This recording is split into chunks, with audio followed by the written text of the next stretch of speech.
ಸಂಬಂಧದ ಅಸಲಿ ಮುಖ. ಸಂಜೆಯಾಗುವುದರಲ್ಲಿತ್ತು. ತನ್ನ ಮನೆಯ ಬಾಗಿಲನ್ನು ತೆಗೆದು ಮೀನಾ ಒಳಗಡೆ ಬಂದಳು. ಅವಳ ಕೈಯಲ್ಲಿ ತುಂಬ ಶಾಪಿಂಗ್ ಬ್ಯಾಗ್ಗಳು ಇದ್ದವು. ಅವಳ ಮುಖದಲ್ಲಿ ಎಂತಹ ಹೊಳಪಿತ್ತೆಂದರೆ ಅವಳು ಜಗತ್ತನ್ನೇ ಗೆದ್ದು ಬಂದವಳಂತೆ ಕಾಣುತ್ತಿದ್ದಳು. ಅವಳ ಗಂಡ ಅವಳನ್ನು ನೋಡಿ ಕೋಪ ಮಾಡಿಕೊಳ್ಳುತ್ತಾ ಹೇಳಿದನು, ಇದೆಲ್ಲ ಏನು ಮೀನಾ, ಇಂದು ಮತ್ತೆ ನೀನು ಶಾಪಿಂಗ್ ಮಾಡಲು ಹೋಗಿದ್ದೇನು? ಕೋಪಭರಿತ ಸ್ವರದಲ್ಲಿ ಹೇಳಿದನು. ಆಗ ಮೀನಾ ಅಂತೂ ಕೇವಲ ತನ್ನ ಖುಷಿಯಲ್ಲಿ ಮಗ್ನಳಾಗಿದ್ದಳು. ಅವಳು ಬ್ಯಾಗ್ಗಳನ್ನು ಟೇಬಲ್ ಮೇಲೆ ಇಟ್ಟಳು ಮತ್ತು ನಗುವಿನೊಂದಿಗೆ ಹೇಳಿದಳು, ಮನೋಜ್, ನೀನಂತೂ ಯೋಚಿಸಲು ಕೂಡ ಸಾಧ್ಯವಿಲ್ಲ. ಇಂದು ಮಾಲ್ನಲ್ಲಿ ಎಂಥ ಸೇಲ್ ಇತ್ತೆಂದರೆ ಅದನ್ನು ನಿನಗೆ ಹೇಗೆ ಹೇಳಲಿ?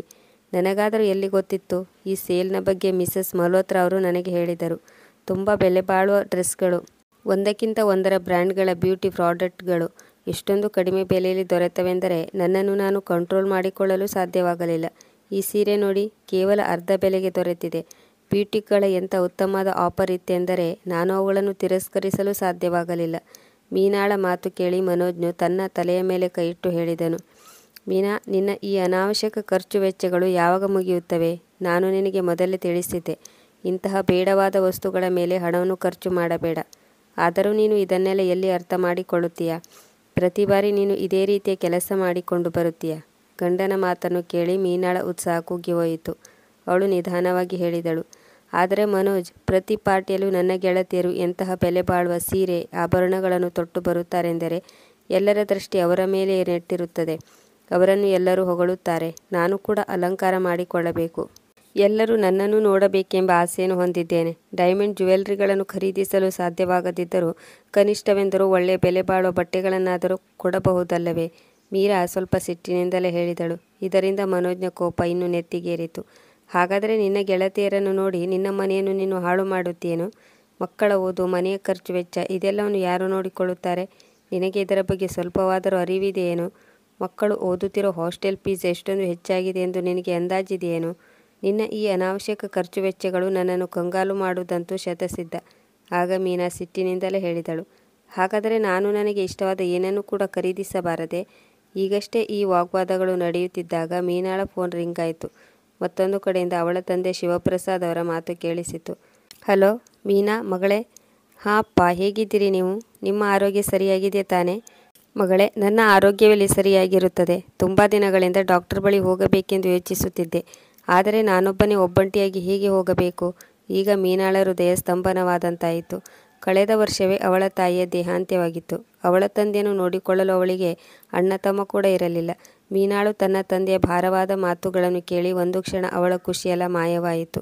ಆಗ ಮೀನಾ ಹೇಳಿದಳು, ಅಪ್ಪಾಜಿ, ನೀವೇನು ಚಿಂತೆ ಮಾಡಬೇಡಿ. ನೀವು ಚಿಕ್ಕಪ್ಪನ ಮಗ ಅಮಿತ್ನಿಗೆ ಹೇಳಬಹುದಲ್ಲವೇ? ಅವನು ನಿಮ್ಮನ್ನು ಡಾಕ್ಟರ್ ಬಳಿ ಕರೆದುಕೊಂಡು ಹೋಗುತ್ತಾನೆ. ಹೇಗಿದ್ದರೂ ಇಂಥ ಸಂದರ್ಭಗಳಲ್ಲಿ ನಮ್ಮವರೇ ನಮ್ಮ ಸಹಾಯಕ್ಕೆ ಬರಬೇಕಲ್ಲವೇ? ಅವರು ದೂರವೇನೂ ಇರುವುದಿಲ್ಲ, ಜೊತೆಯಲ್ಲೇ ವಾಸ ಮಾಡುತ್ತಾರೆ ಅಲ್ಲವೇ? ನಾನು ಈಗಲೇ ಅವನಿಗೆ ಫೋನ್ ಮಾಡಿ ಹೇಳುತ್ತೇನೆ. ಆಗ ಶಿವಪ್ರಸಾದ್ ಅವರು ಕೆಮ್ಮುತ್ತಾ ಹೇಳಿದರು, ಮಗಳೇ, ನಾನು ಅವನನ್ನೇ ಕರೆಯುತ್ತಿದ್ದೆ. ಆದರೆ ಅಮಿತ್ನು ತನ್ನ ಹೆಂಡತಿ ಮಕ್ಕಳೊಂದಿಗೆ ಸುತ್ತಾಡಲು ಹೋಗಿದ್ದಾನೆ. ಅವನು ಈಗ ಇಲ್ಲಿ ಇಲ್ಲ. ಈಗ ನಾನೇನು ಮಾಡಬೇಕೆಂದು ನನಗೆ ಅರ್ಥವಾಗುತ್ತಿಲ್ಲ. ಇದನ್ನು ಕೇಳಿ ಮೀನಾಳ ಹೃದಯ ಭಾರವಾಯಿತು. ಆಗ ಮೀನಾ ತನ್ನ ತಂದೆಗೆ ಧೈರ್ಯ ತುಂಬುತ್ತಾ ಹೇಳಿದಳು, ಅಪ್ಪಾಜಿ, ನೀವೇನು ಚಿಂತೆ ಮಾಡಬೇಡಿ. ಇದಕ್ಕೆ ನಾನು ಏನಾದರೂ ಒಂದು ವ್ಯವಸ್ಥೆ ಮಾಡುತ್ತೇನೆ. ನೀವು ಸ್ವಲ್ಪ ಆರಾಮ್ ತೆಗೆದುಕೊಳ್ಳಿ. ನಾನು ಆನಂತರ ಮಾತನಾಡುತ್ತೇನೆ.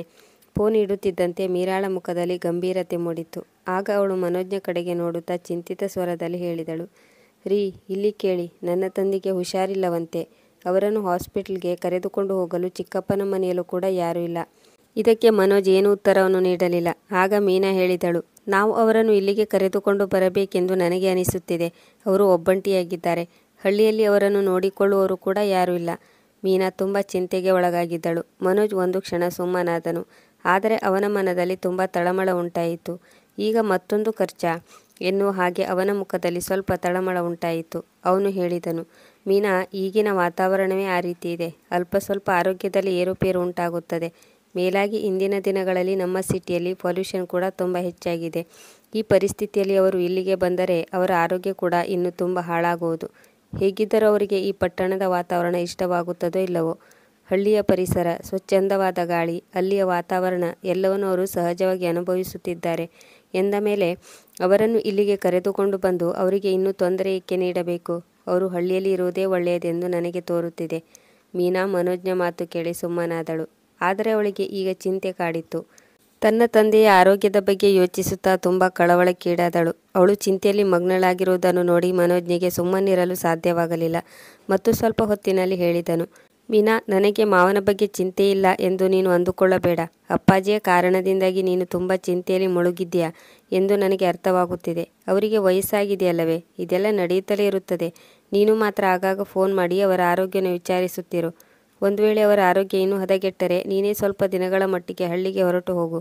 ಮನೋಜ್ನ ಮಾತನ್ನು ಕೇಳಿ ಮೀನಾ ಹೇಳಿದಳು, ಬಹುಶಃ ನೀವು ಸರಿಯಾಗಿ ಹೇಳುತ್ತಿದ್ದೀರಾ. ಪಟ್ಟಣಕ್ಕೆ ಬಂದು ಈ ವಾತಾವರಣದಲ್ಲಿ ಅವರ ಆರೋಗ್ಯ ಇನ್ನೂ ಹದಗೆಟ್ಟರೆ ಆನಂತರ ಏನು ಮಾಡುವುದು? ಅವಶ್ಯಕತೆ ಬಿದ್ದರೆ ನಾವೇ ಅಲ್ಲಿಗೆ ಹೋಗಿ ಡಾಕ್ಟರ್ ಚೆಕಪ್ ಮಾಡಿಸಿ ಅವರಿಗೆ ಔಷಧಿಯನ್ನು ಕೊಡಿಸೋಣ. 2 ದಿನ ಕಳೆದಿತ್ತು. ಮೀನಾ ತನ್ನ ತಂದೆಯ ಆರೋಗ್ಯವನ್ನು ವಿಚಾರಿಸಲು ಪ್ರತಿ ಬಾರಿ ಫೋನ್ ಮಾಡಿದಾಗಲೂ ಅವರ ತಂದೆಯ ಸ್ವರ ಅಶಕ್ತತೆಯಿಂದ ಕ್ಷೀಣವಾದಂತೆ ತೋರುತ್ತಿತ್ತು. ಇಂದು ಕೂಡ ಮುಂಜಾನೆಯೇ ಮೀನಾ ತನ್ನ ತಂದೆಗೆ ಕಾಲ್ ಮಾಡಿದಳು. ಅಪ್ಪಾಜಿ, ನಿಮ್ಮ ಆರೋಗ್ಯ ಈಗ ಹೇಗಿದೆ? ಆಗಲೂ ಅವರ ತಂದೆ ಮೆಲುದನಿಯಲ್ಲಿ ಹೇಳಿದರು, ಮಗಳೇ, ಈಗಲೂ ಕೂಡ ಅದೇ ರೀತಿ ಇದೆ. ಔಷಧಿಗಳನ್ನು ತೆಗೆದುಕೊಂಡರೂ ಕೂಡ ಯಾವುದೇ ಪ್ರಯೋಜನವಾಗಲಿಲ್ಲ. ಯಾವುದಾದರೂ ಬೇರೆ ಡಾಕ್ಟರ್ ಬಳಿ ಚೆಕಪ್ ಮಾಡಿಸಿಕೊಳ್ಳಬೇಕೆಂದು ಯೋಚಿಸುತ್ತಿದ್ದೇನೆ. ಆದರೆ ನಾನು ಒಬ್ಬಂಟಿಯಾಗಿ ಹೋಗಲು ನನಗೆ ತುಂಬ ಕಷ್ಟವಾಗಬಹುದು. ನೀವಿಬ್ಬರು ಇಲ್ಲಿಗೆ ಬಂದಿದ್ದರೆ ತುಂಬ ಚೆನ್ನಾಗಿರುತ್ತಿತ್ತು. ಇದನ್ನು ಕೇಳಿ ಮೀನಾಳ ಎದೆ ತುಂಬಿ ಬಂದಿತ್ತು. ಅವಳು ತನ್ನ ತಂದೆಗೆ ಸಮಾಧಾನ ಪಡಿಸುತ್ತಾ ಹೇಳಿದಳು, ಅಪ್ಪಾಜಿ, ನೀವೇನು ಚಿಂತೆ ಮಾಡಬೇಡಿ. ನಾನು ಈಗಲೇ ಮಾತನಾಡಿ ಒಂದು ವ್ಯವಸ್ಥೆ ಮಾಡುತ್ತೇನೆ. ಫೋನ್ ಇಟ್ಟ ನಂತರ ಮೀನಾ ಸೀದಾ ಮನೋಜ್ನ ಬಳಿ ಹೋದಳು. ಮನೋಜ್, ಅಪ್ಪಾಜಿ ಆರೋಗ್ಯದಲ್ಲಿ ಯಾವುದೇ ಸುಧಾರಣೆಯಾಗಲಿಲ್ಲ. ಡಾಕ್ಟರ್ ಬಳಿಗೆ ಕರೆದುಕೊಂಡು ಹೋಗಲು ಅವರು ನಮ್ಮನ್ನು ಹಳ್ಳಿಗೆ ಕರೆದಿದ್ದಾರೆ. ನಾವು ಈಗಲೇ ಹೊರಡಬೇಕು ಎಂದು ನನ್ನ ಮನಸ್ಸು ಹೇಳುತ್ತಿದೆ. ಈಗ ಮನೋಜ್ ಯೋಚನೆಯಲ್ಲಿ ಮುಳುಗಿದನು. ಅವನ ಮುಖದಲ್ಲಿ ಒಂದು ರೀತಿಯ ತಳಮಳ ಕಾಡತೊಡಗಿತ್ತು ಮತ್ತು ಹೇಳಿದನು, ಮೀನಾ, ನಿನಗೆ ಅಪ್ಪಾಜಿಯ ಬಗ್ಗೆ ಎಷ್ಟೊಂದು ಕಾಳಜಿ ಇದೆ ಎಂದು ನನಗೆ ಅರ್ಥವಾಗುತ್ತಿದೆ. ಆದರೆ ಸದ್ಯದ ಪರಿಸ್ಥಿತಿಯಲ್ಲಿ ನಾನು ಅಲ್ಲಿಗೆ ಬರಲು ಸಾಧ್ಯವಾಗುತ್ತಿಲ್ಲ. ಆಫೀಸ್ನಲ್ಲಿ ತುಂಬ ಕೆಲಸಗಳು. ಯಾವುದಾದರೂ ಒಳ್ಳೆ ಡಾಕ್ಟರ್ ಬಳಿ ಚೆಕಪ್ ಮಾಡಿಸಿ ಔಷಧಿಯನ್ನು ತೆಗೆದುಕೊಳ್ಳಲು ಅವರಿಗೆ ಹೇಳು. ಈಗ ಹಳ್ಳಿಯಲ್ಲಿ ಕೂಡ ಒಳ್ಳೆ ಡಾಕ್ಟರ್ ಸಿಗುತ್ತಾರೆ. ಅವರಿಗೆ ಅಲ್ಲಿಯೇ ಚಿಕಿತ್ಸೆ ಮಾಡಿಸಿಕೊಳ್ಳಲು ಹೇಳು. ಈಗ ಮೀನಾ ಸುಮ್ಮನಾದಳು. ತುಂಬ ಭಾರವಾದ ಹೃದಯದೊಂದಿಗೆ ಕೆಲಸ ಮಾಡಲು ಅಡುಗೆ ಕೋಣೆಗೆ ಹೋದಳು. ಮೀನಾ ಅಡುಗೆ ಕೋಣೆಗೆ ಹೋದ ನಂತರ ಮನೋಜ್ ಓದುತ್ತಿರುವ ಪೇಪರನ್ನು ಕೆಳಗಿಟ್ಟು ಸಿಡಿಮಿಡಿಗೊಳ್ಳುತ್ತಾ ಹೇಳಿದನು, ಇದಕ್ಕಂತೂ ಒಂದು ಮಿತಿ ಇದೆ. ಇವಳ ತಂದೆಯಂತೂ ಯಾವಾಗಲೂ ಅನಾರೋಗ್ಯ ಪೀಡಿತರಾಗಿರುತ್ತಾರೆ. ಮಾರನೇ ದಿನವೇ ಫೋನ್ ಮಾಡಿ ಬಾ ಎಂದು ಕರೆಯುತ್ತಿರುತ್ತಾರೆ. ಅವರನ್ನು ಹಾಸ್ಪಿಟಲ್ಗೆ ಕರೆದುಕೊಂಡು ಹೋಗುವಷ್ಟು ನಮ್ಮ ಬಳಿ ಅಷ್ಟೊಂದು ಸಮಯವಿದೆಯೇ? ಒಂದು ವೇಳೆ ಹುಷಾರಿಲ್ಲದಿದ್ದರೆ ಅವರೇ ಸ್ವತಃ ಏಕೆ ಹಾಸ್ಪಿಟ್ಲಿಗೆ ಹೋಗಿ ಚೆಕಪ್ ಮಾಡಿಸಿಕೊಳ್ಳುವುದಿಲ್ಲ? ಪ್ರತಿ ಬಾರಿ ಅವರು ನಮಗೆ ಏಕೆ ತೊಂದರೆ ನೀಡುತ್ತಾರೆ? ಮೀನಾ ಕೂಡ ಅವರು ಹೇಳಿದಂತೆ ಕೇಳುತ್ತಾಳೆ. ಅವಳು ನನಗೂ ಕೂಡ ಅಲ್ಲಿಗೆ ಹೋಗೋಣ ಎಂದು ಹೇಳುತ್ತಾಳೆ. ಅರೆ, ಅವರಿಗೆ ಆರೋಗ್ಯ ಸರಿ ಇಲ್ಲದಿದ್ದರೆ ನಾವೇನು ಮಾಡಬೇಕು? ನಾನೇನು ಇವಳ ತಂದೆಯನ್ನು ನೋಡಿಕೊಳ್ಳುತ್ತೇನೆಂದು ಬರೆದುಕೊಟ್ಟಿದ್ದೀನೆಯೇ? ಹೀಗೆ ಮನೋಜ್ ಬಡಬಡಿಸುತ್ತಾ ಸ್ವಲ್ಪ ಹೊತ್ತಿನಲ್ಲಿ ಆಫೀಸ್ಗೆ ಹೊರಟು ಹೋದನು. ತಿಂಡಿ ಮಾಡಿದ ನಂತರ ಮೀನಾ ಬೇಗ ಬೇಗ ಮನೆಯ ಕೆಲಸಗಳನ್ನು ಮುಗಿಸುವುದರಲ್ಲಿ ಮಗ್ನಳಾದಳು. ಆಗ ಯಾರೋ ಬಾಗಿಲು ಬಡಿದ ಶಬ್ದವಾಯಿತು. ಮೀನಾ ತಕ್ಷಣ ಕೈ ತೊಳೆದು ಬಂದು ಬಾಗಿಲನ್ನು ತೆಗೆದಳು. ಅವಳ ಮುಂದೆ ಅವಳ ಬಾಡಿಗೆದಾರೆ ನಿಶಾ ನಿಂತಿದ್ದಳು. ಅವಳ ಕೈಯಲ್ಲಿ ಒಂದು ಪ್ಲೇಟ್ ಇತ್ತು. ಅದರಲ್ಲಿ ಕೆಲವು ಲಾಡುಗಳಿದ್ದವು. ಅಕ್ಕ, ನಾನಿಂದು ತುಪ್ಪದ ಬೇಸನ್ ಲಾಡುಗಳನ್ನು ಮಾಡಿದ್ದೆ. ನಿಮಗೂ ಸ್ವಲ್ಪ ಕೊಟ್ಟು ಬರೋಣ ಎಂದು ಯೋಚಿಸಿದೆ ಎಂದು ನಿಶಾ ಮುಗುಳು ನಗುತ್ತಾ ಹೇಳಿದಳು. ಮೀನಾ ಕೂಡ ಸ್ವಲ್ಪ ಮಂದಹಾಸದೊಂದಿಗೆ ಆ ಲಡ್ಡುವನ್ನು ತೆಗೆದುಕೊಂಡಳು. ನಿಶಾಳಿಗೆ ಥ್ಯಾಂಕ್ ಯು ಹೇಳಿದಳು. ಆದರೆ ಅವಳ ಮುಖದಲ್ಲಿ ಖುಷಿಯೇ ಮಾಯವಾಗಿತ್ತು. ತಕ್ಷಣ ನಿಶಾ ಅವರ ಮುಖದಲ್ಲಿನ ದುಃಖದ ಛಾಯೆಯನ್ನು ಗುರುತಿಸಿದಳು ಮತ್ತು ತಕ್ಷಣ ಹೇಳಿದಳು, ಅಕ್ಕ, ನಿಮ್ಮ ಮುಖವನ್ನು ನೋಡಿದರೆ ಯಾಕೋ ಬೇಜಾರಾದಂತೆ ಕಾಣುತ್ತಿದ್ದೀರಿ. ಏನಾಯಿತು ಎಂದಾಗ ಮೀನಾ ಉದಾಸೀನತೆಯಿಂದ ಹೇಳಿದಳು, ಏನಿಲ್ಲ, ಹಳ್ಳಿಯಲ್ಲಿ ನನ್ನ ತಂದೆ ಆರೋಗ್ಯ ಸರಿಯಾಗಿಲ್ಲ. ಇದನ್ನು ಕೇಳಿ ನಿಶಾ ತುಂಬ ಚಿಂತೆಗೊಳಗಾದಳು ಮತ್ತು ಕೇಳಿದಳು, ಅವರಿಗೆ ಏನಾಯಿತು? ನಾನೇನು ಹೇಳಲಿ? ಮೊದಲೇ ಅವರು ಡಯಾಬಿಟಿಸ್ ಪೇಷಂಟ್ ಆಗಿದ್ದಾರೆ. ಈಗ ಅವರಿಗೆ ಉಸಿರಾಡಲು ಕೂಡ ಕಷ್ಟವಾಗುತ್ತಿದೆ. ನಾನು 1-2 ದಿನಗಳ ಮೊದಲೇ ಮನೋಜ್ನಿಗೆ ಅವರನ್ನು ಹಾಸ್ಪಿಟಲ್ಗೆ ಕರೆದುಕೊಂಡು ಹೋಗೋಣ ಎಂದು ಹೇಳಿದ್ದೆ. ಆದರೆ ಅವರ ಬಳಿ ಸಮಯವೇ ಇಲ್ಲ. ಇದನ್ನು ಕೇಳಿ ನಿಶಾ ಸಹಾನುಭೂತಿಯಿಂದ ಮೀನಾಳ ಕಡೆ ನೋಡಿದಳು ಮತ್ತು ಹೇಳಿದಳು, ಅಕ್ಕ, ಹಾಗಾದರೆ ನೀವು ತುಂಬ ಚಿಂತೆಗೆ ಒಳಗಾಗಿರಬೇಕು. ಅಷ್ಟರಲ್ಲಿ ನಿಶಾಳ ಗಂಡ ಪ್ರಕಾಶ್ ಮಾರ್ಕೆಟ್ನಿಂದ ಮನೆಗೆ ಬಂದನು. ಅವನು ನೋಡುತ್ತಲೇ ನಿಶಾ ಹೇಳಿದಳು, ಪ್ರಕಾಶ್, ನೀವು ಸರಿಯಾದ ಸಮಯಕ್ಕೆ ಬಂದಿದ್ದೀರಿ. ಅಕ್ಕ ಎಷ್ಟೊಂದು ಚಿಂತೆಗೊಳಗಾಗಿದ್ದಾರೆ. ಹಳ್ಳಿಯಲ್ಲಿ ಅವರ ತಂದೆ ಅನಾರೋಗ್ಯ ಪೀಡಿತರಾಗಿದ್ದಾರೆ. ಅವರ ಬಳಿ ಹಳ್ಳಿಗೆ ಹೋಗಲು ಮನೋಜ್ ಅವರ ಬಳಿ ಸಮಯವಿಲ್ಲ. ನಿಶಾಳ ಮಾತು ಕೇಳಿ ಪ್ರಕಾಶ್ ತಕ್ಷಣ ಹೇಳಿದನು, ಇದರಲ್ಲಿ ಚಿಂತೆ ಪಡೋ ವಿಷಯ ಏನಿದೆ? ನೀನು ಮೀನಾ ಅಕ್ಕನ ಜೊತೆ ಹಳ್ಳಿಗೆ ಹೋಗು. ನಾನು ನಿಮ್ಮಿಬ್ಬರನ್ನು ನನ್ನ ಗಾಡಿಯಲ್ಲಿ ಡ್ರಾಪ್ ಮಾಡುತ್ತೇನೆ. ತಕ್ಷಣ ಮೀನಾ ಅಚ್ಚರಿಗೊಂಡಳು ಮತ್ತು ಸಂಕೋಚ ಪಡುತ್ತಾ ಹೇಳಿದಳು, ಬೇಡ ಬೇಡ, ನೀವು ತೊಂದರೆ ತೆಗೆದುಕೊಳ್ಳುವುದು ಬೇಡ. ಆಗ ಪ್ರಕಾಶ್ ಮುಗುಳು ನಗುತ್ತಾ ಹೇಳಿದನು, ಅಕ್ಕ, ಇದರಲ್ಲಿ ತೊಂದರೆ ತೆಗೆದುಕೊಳ್ಳುವಂಥ ವಿಷಯ ಏನಿದೆ? ಅಂಕಲ್ ಅಲ್ಲಿ ತುಂಬ ಚಿಂತೆಗೆ ಒಳಗಾಗಿರಬಹುದು. ಅವರ ಆರೋಗ್ಯ ಸರಿಯಾಗಿಲ್ಲವೆಂದರೆ ನೀವು ಅವರನ್ನು ಹಾಸ್ಪಿಟಲ್ಗೆ ಕರೆದುಕೊಂಡು ಹೋಗಬೇಕು ಮತ್ತು ನಾವು ಒಂದೇ ಪರಿವಾರದ ಹಾಗೆ ಇದ್ದೇವೆ. ನಾವು ಒಬ್ಬರಿಗೊಬ್ಬರ ಸಹಾಯಕ್ಕೆ ಬರದಿದ್ದರೆ ಮತ್ಯಾರು ನಮಗೆ ಸಹಾಯ ಮಾಡುತ್ತಾರೆ? ನಿಶಾ ಕೂಡ ತುಂಬ ಆತ್ಮೀಯವಾಗಿ ಹೇಳಿದಳು. ಹೌದಕ್ಕ, ನಾನು ನಿನ್ನ ಜೊತೆ ಬರುತ್ತೇನೆ. ಪ್ರಕಾಶ್ ನಮ್ಮಿಬ್ಬರನ್ನು ಗಾಡಿಯಲ್ಲಿ ಡ್ರಾಪ್ ಮಾಡುತ್ತಾರೆ. ಮೀನಾ ಇವರ ಮಾತು ಕೇಳಿ ಮನದಲ್ಲೇ ನಿಟ್ಟುಸಿರು ಬಿಟ್ಟಳು. ತಕ್ಷಣ ಪ್ರಕಾಶ್ ಕೂಡ ತನ್ನ ಕಾರಿನ ಚಾವಿಯನ್ನು ತೆಗೆದುಕೊಂಡು ಹೇಳಿದನು. ಅಕ್ಕ, ಹೊರಡೋಣ, ನಡೆಯಿರಿ. ಇನ್ನು ಹೆಚ್ಚು ಹೊತ್ತು ತಡ ಮಾಡುವುದು ಸರಿಯಾಗುವುದಿಲ್ಲ. ಮೀನಾ ಕೂಡ ಪ್ರಕಾಶ್ ಹಾಗೂ ನಿಶಾ ಇವರಿಬ್ಬರಿಗೂ ಆಭಾರಿಯಾಗುತ್ತಾ ತನ್ನ ದುಪ್ಪಟ್ಟವನ್ನು ಹೊದ್ದುಕೊಂಡು ಅವರ ಜೊತೆ ಹೋಗಲು ತಯಾರಾದಳು. ಒಮ್ಮೊಮ್ಮೆ ನಾವು ಕಷ್ಟದಲ್ಲಿದ್ದಾಗ ಎಲ್ಲೆಲ್ಲಿಂದ ನಮಗೆ ಸಹಾಯ ದೊರೆಯುತ್ತದೆ ಎಂದು ನಾವು ಎಂದಿಗೂ ಊಹಿಸಿರುವುದಿಲ್ಲ ಎಂದು ಮೀನಾ ಮನದಲ್ಲಿ ಯೋಚಿಸತೊಡಗಿದಳು. ಹಳ್ಳಿಗೆ ಹೋದ ಮೇಲೆ ಪ್ರಕಾಶ್ ಗಾಡಿಯಲ್ಲಿ ಶಿವಪ್ರಸಾದ್ ಅವರನ್ನು ಕರೆದುಕೊಂಡು ಚೆಕಪ್ಗಾಗಿ ಹಾಸ್ಪಿಟಲ್ ಕಡೆಗೆ ಹೊರಟನು. ಟೆಸ್ಟ್ ಮಾಡಿದ ನಂತರ ಡಾಕ್ಟರ್ ಹೇಳಿದರು, ಇವರ ಶುಗರ್ ಲೆವೆಲ್ ಹೆಚ್ಚಾಗಿದೆ. ಇಡೀ ದೇಹದಲ್ಲಿ ಇದರ ಪ್ರಭಾವ ಎದ್ದು ಕಾಣುತ್ತಿದೆ. ನಾನು ಕೆಲವೊಂದು ಮಾತ್ರೆಗಳನ್ನು ಬರೆದು ಕೊಡುತ್ತೇನೆ. ಇವರು ಆದಷ್ಟು ಬೇಗ ಹುಷಾರಾಗುತ್ತಾರೆ. ಆಸ್ಪತ್ರೆಯಿಂದ ಬಂದ ನಂತರ ಮೀನಾ 2 ದಿನಗಳ ಮಟ್ಟಿಗೆ ತಂದೆಯ ಬಳಿಗೆ ಉಳಿದುಕೊಂಡಳು. ಅಕ್ಕ, ನಿಮಗೆ ಏನಾದರೂ ಅವಶ್ಯಕತೆ ಇದ್ದರೆ ತಕ್ಷಣ ನನಗೆ ಫೋನ್ ಮಾಡಿ ತಿಳಿಸಿ. ಇಷ್ಟು ಹೇಳಿ ಪ್ರಕಾಶ್ ಮತ್ತು ನಿಶಾ ತಮ್ಮ ಮನೆಗೆ ಮರಳಿ ಬಂದರು. 2 ದಿನ ಬಿಟ್ಟು ಮೀರಾ ಹಳ್ಳಿಯಿಂದ ಮನೆಗೆ ಮರಳಿ ಬಂದಾಗ ಸಂಜೆ 7 ಗಂಟೆಯ ಸಮಯವಾಗಿತ್ತು. ಮನೆಯ ಒಳಗಡೆ ಬರುತ್ತಿದ್ದಂತೆ ಸುಸ್ತಾಗಿ ಅವಳು ಸೋಫಾದಲ್ಲಿ ಬಂದು ಕುಳಿತುಕೊಂಡಳು. ಮನೋಜ್ ಡ್ರಾಯಿಂಗ್ ರೂಮ್ನಲ್ಲಿ ಟಿವಿ ನೋಡುತ್ತಿದ್ದನು. ಅವಳನ್ನು ನೋಡುತ್ತಲೇ ಮನೋಜ್ ಔಪಚಾರಿಕವಾಗಿ ಕೇಳಿದನು, ಈಗ ಅಪ್ಪಾಜಿಯ ಆರೋಗ್ಯ ಹೇಗಿದೆ? ಮೀರಾ ನೀರಿನ ಗ್ಲಾಸನ್ನು ಎತ್ತಿಕೊಳ್ಳುತ್ತಾ ಹೇಳಿದಳು, ಈಗ ಸರಿಯಾಗಿದೆ. ಅವರ ಶುಗರ್ ಲೆವೆಲ್ ತುಂಬ ಹೆಚ್ಚಾಗಿತ್ತು. ಅವರ ಊಟದಲ್ಲಿ ತುಂಬ ವ್ಯತ್ಯಾಸವಾಗಿತ್ತು. ಕಳೆದ ಕೆಲವು ದಿನಗಳಿಂದ ಕೋರ್ಟ್ ಕೇಸ್ಗಾಗಿ ಅಲೆದಾಡುತ್ತಾ ಅವರು ತಮ್ಮ ಆರೋಗ್ಯದ ಬಗ್ಗೆ ಅಷ್ಟೊಂದು ಗಮನ ಕೊಡಲಿಲ್ಲ. ಹಾಗಾಗಿ ಅವರ ಆರೋಗ್ಯ ಹದಗೆಟ್ಟಿತ್ತು. ಆದರೆ ಹಲವಾರು ದಿನಗಳಿಂದ ನಡೆಯುತ್ತಿರುವ ಕೇಸ್ ಈಗ ತೀರ್ಮಾನವಾಯಿತು. ಕೇಸ್ ಕೂಡ ಇವರ ಕಡೆಗೆ ಆಗಿದೆ. ಕೇಸ್? ಯಾವ ಕೇಸ್? ಮನೋಜ್ ಅಚ್ಚರಿಯಿಂದ ಕೇಳಿದನು. ಆಗ ಮೀನಾ ಹೇಳಿದಳು, ಅದೇ ಅವರ ಜಮೀನಿನ ಕೇಸ್. ಕಳೆದ ಕೆಲವು ವರ್ಷಗಳಿಂದ ಅದು ನಡೆಯುತ್ತಿತ್ತು. ಕೊನೆಗೂ ಅವರು ಕೇಸನ್ನು ಗೆದ್ದುಕೊಂಡರು. ಇದನ್ನು ಕೇಳಿದ ತಕ್ಷಣ ಮನೋಜ್ನ ಕೈಯಿಂದ ಚಹಾದ ಕಪ್ ನೆಲಕ್ಕೆ ಬೀಳುವುದರಲ್ಲಿತ್ತು. ಅವನು ಕಣ್ಣರಳಿಸಿದನು. ಸ್ವಲ್ಪ ಮುಂದಕ್ಕೆ ಬಗ್ಗುತ್ತಾ ಹೇಳಿದನು, ಏನು, ಅದು ಹೈವೇ ಬಳಿ ಇರುವ ಅದೇ ಜಮೀನಲ್ಲವೇ? ಹೌದು, ಅದೇ ಜಮೀನು. ಅಬ್ಬಬ್ಬಾ, ಆ ಜಮೀನಿನ ಬೆಲೆ ಅಂತೂ ಕೋಟಿ ಕೋಟಿ ಇದೆ. ಮನೋಜ್ ಅಚ್ಚರಿಗೊಂಡು ಹೇಳಿದನು. ಆಗ ಮೀನಾ ಹೇಳಿದಳು, ಅದರ ಬೆಲೆ ಕನಿಷ್ಠವೆಂದರೂ ಈಗ 5 ಕೋಟಿಗೆ ತಲುಪಿದೆ. ಅಪ್ಪಾಜಿ ಈಗ ಅದನ್ನು ಮಾರಾಟ ಮಾಡುವ ಯೋಚನೆಯಲ್ಲಿದ್ದಾರೆ. ತಕ್ಷಣ ಮನೋಜ್ನಿಗೆ ಖಜಾನೆಯ ಚಾವಿ ದೊರೆತ ಹಾಗೆ ಆಯಿತು. ಅವರ ಮುಖದಲ್ಲಿ ಒಂದು ವಿಚಿತ್ರ ಉತ್ಸಾಹ ಹಾಗೂ ಖುಷಿ ಮೂಡಿತು. ವಾವ್, ಇದಂತೂ ಒಳ್ಳೆಯ ಸಮಾಚಾರವಲ್ಲವೇ? ಹೇಗಿದ್ದರೂ ಅವರು ಇಷ್ಟೊಂದು ಹಣವನ್ನು ಏನು ಮಾಡುತ್ತಾರೆ? ಇಲ್ಲ, ಈಗಂತೂ ಇದರ ಬಗ್ಗೆ ಏನನ್ನೂ ಯೋಚಿಸಿಲ್ಲ. ಹೇಗಿದ್ದರೂ ಶರೀರವೇ ಇರುವುದಿಲ್ಲ ಎಂದ ಮೇಲೆ ಅಷ್ಟು ಹಣ ಇದ್ದು ಏನು ಪ್ರಯೋಜನ? ಮನೋಜ್ ಆಗ ಚಹಾ ಕಪ್ಪನ್ನು ಕೆಳಕ್ಕೆ ಇಡುತ್ತಾ ಗಂಭೀರತೆಯಿಂದ ಹೇಳಿದನು. ಹೌದು, ನೀನು ಹೇಳುವುದು ಸರಿಯಾಗಿದೆ. ಇಂಥ ವಿಷಯಗಳಲ್ಲಿ ತುಂಬ ಯೋಚಿಸಿಯೇ ನಿರ್ಧಾರವನ್ನು ತೆಗೆದುಕೊಳ್ಳಬೇಕು. ಅಷ್ಟಕ್ಕೂ ಈ ಸಂಪತ್ತೆಲ್ಲವೂ ಅವರ ಬೆವರ ಹನಿಯ ಫಲವಾಗಿದೆ. ಮನೋಜ್ನ ಮನಸ್ಸಿನಲ್ಲಿ ವಿಚಿತ್ರ ಯೋಚನೆಗಳು ಮೂಡತೊಡಗಿದವು. ನೋಡಲು ಅವನು ಸಾಮಾನ್ಯನಂತೆ ಕಂಡರೂ ಒಳಗೊಳಗೆ ಅವನಲ್ಲಿ ಈಗ ತಳಮಳ ಉಂಟಾಗತೊಡಗಿತ್ತು. ಮೀನಾಳ ಚಿಕ್ಕಪ್ಪನ ಮಗ ಅಮಿತ್ ತನ್ನ ಮಾವನನ್ನು ತನ್ನವನನ್ನಾಗಿ ಮಾಡಿಕೊಂಡು ಜಮೀನನ್ನು ಕಬಳಿಸಬಹುದೆಂಬ ಆತಂಕ ಅವನಲ್ಲಿ ಮೂಡಿತು. ಅಷ್ಟಕ್ಕೂ ನನ್ನ ಹೆಂಡತಿ ಮೀನಾ ಅವರ ಏಕೈಕ ಪುತ್ರಿಯಾಗಿದ್ದಾಳೆ. ಆ ಜಮೀನಿನ ಮೇಲೆ ನಮಗೆ ಹಕ್ಕಿರುತ್ತದೆ. ಮನದಲ್ಲೇ ಹೀಗೆ ಮನೋಜ್ ಯೋಚಿಸತೊಡಗಿದನು. ರಾತ್ರಿ ಮೀನಾ ಅಡುಗೆ ಕೋಣೆಯ ಎಲ್ಲ ಕೆಲಸಗಳನ್ನು ಮುಗಿಸಿ ಬೆಡ್ರೂಮ್ಗೆ ಬಂದಾಗ ಮನೋಜ್ ಲ್ಯಾಪ್ಟಾಪ್ನ ಮುಂದೆ ಕುಳಿತಿದ್ದನು. ಮೀನಾ ಅವರನ್ನು ನೋಡಿದಾಗ ಅವನ ದೃಷ್ಟಿಯು ಲ್ಯಾಪ್ಟಾಪ್ನ ಸ್ಕ್ರೀನ್ನ ಮೇಲೆ ಇರಲಿಲ್ಲ. ಹಾಸಿಗೆಯನ್ನು ಸರಿಪಡಿಸುತ್ತಾ ಮೀನಾ ಹೇಳಿದಳು, ಯಾವ ವಿಚಾರದಲ್ಲಿ ಮುಳುಗಿದ್ದೀರಿ? ಲ್ಯಾಪ್ಟಾಪ್ನ ಕೆಲಸ ಮುಗಿದಿದ್ದರೆ ಅದನ್ನು ಬಂದ್ ಮಾಡಿಟ್ಟು ಮಲಗಿಕೊಳ್ಳಿ. ಆಗ ಮನೋಜ್ ಹೇಳಿದನು, ಮೀನಾ, ನಿನ್ನ ತಂದೆಯ ಆರೋಗ್ಯ ಸರಿಯಾಗಿಲ್ಲ. ಈಗ ಅವರನ್ನು ಅಲ್ಲಿ ಒಬ್ಬಂಟಿಯಾಗಿ ಬಿಡುವುದು ಸರಿಯಲ್ಲ ಎಂದು ನಿನಗೆ ಅನಿಸುವುದಿಲ್ಲವೇ? ಅಷ್ಟಕ್ಕೂ ಅವರು ನಮ್ಮ ಹಿರಿಯರಲ್ಲವೇ? ಅವರನ್ನು ಚೆನ್ನಾಗಿ ನೋಡಿಕೊಳ್ಳುವುದು ನಮ್ಮ ಧರ್ಮವಾಗಿದೆ. ಹೋಗಿ ಅವರನ್ನು ಭೇಟಿಯಾಗಿ ಬರೋಣ ಎಂದು ನಾನು ಮೊದಲೇ ಹೇಳಿದ್ದೇನಲ್ಲವೇ? ಆಫೀಸ್ನಲ್ಲಿ ಕೆಲಸ ತುಂಬ ಇದೆ ಎಂದು ನೀವೇ ಹೇಳಿದ್ರಿ ಅಲ್ವೇ? ಅರೆ ಮೀನಾ, ಅವರ ಆರೋಗ್ಯ ಇಷ್ಟೊಂದು ಹದಗೆಟ್ಟಿದೆ ಎಂದು ನನಗೆಲ್ಲಿ ಗೊತ್ತಿತ್ತು?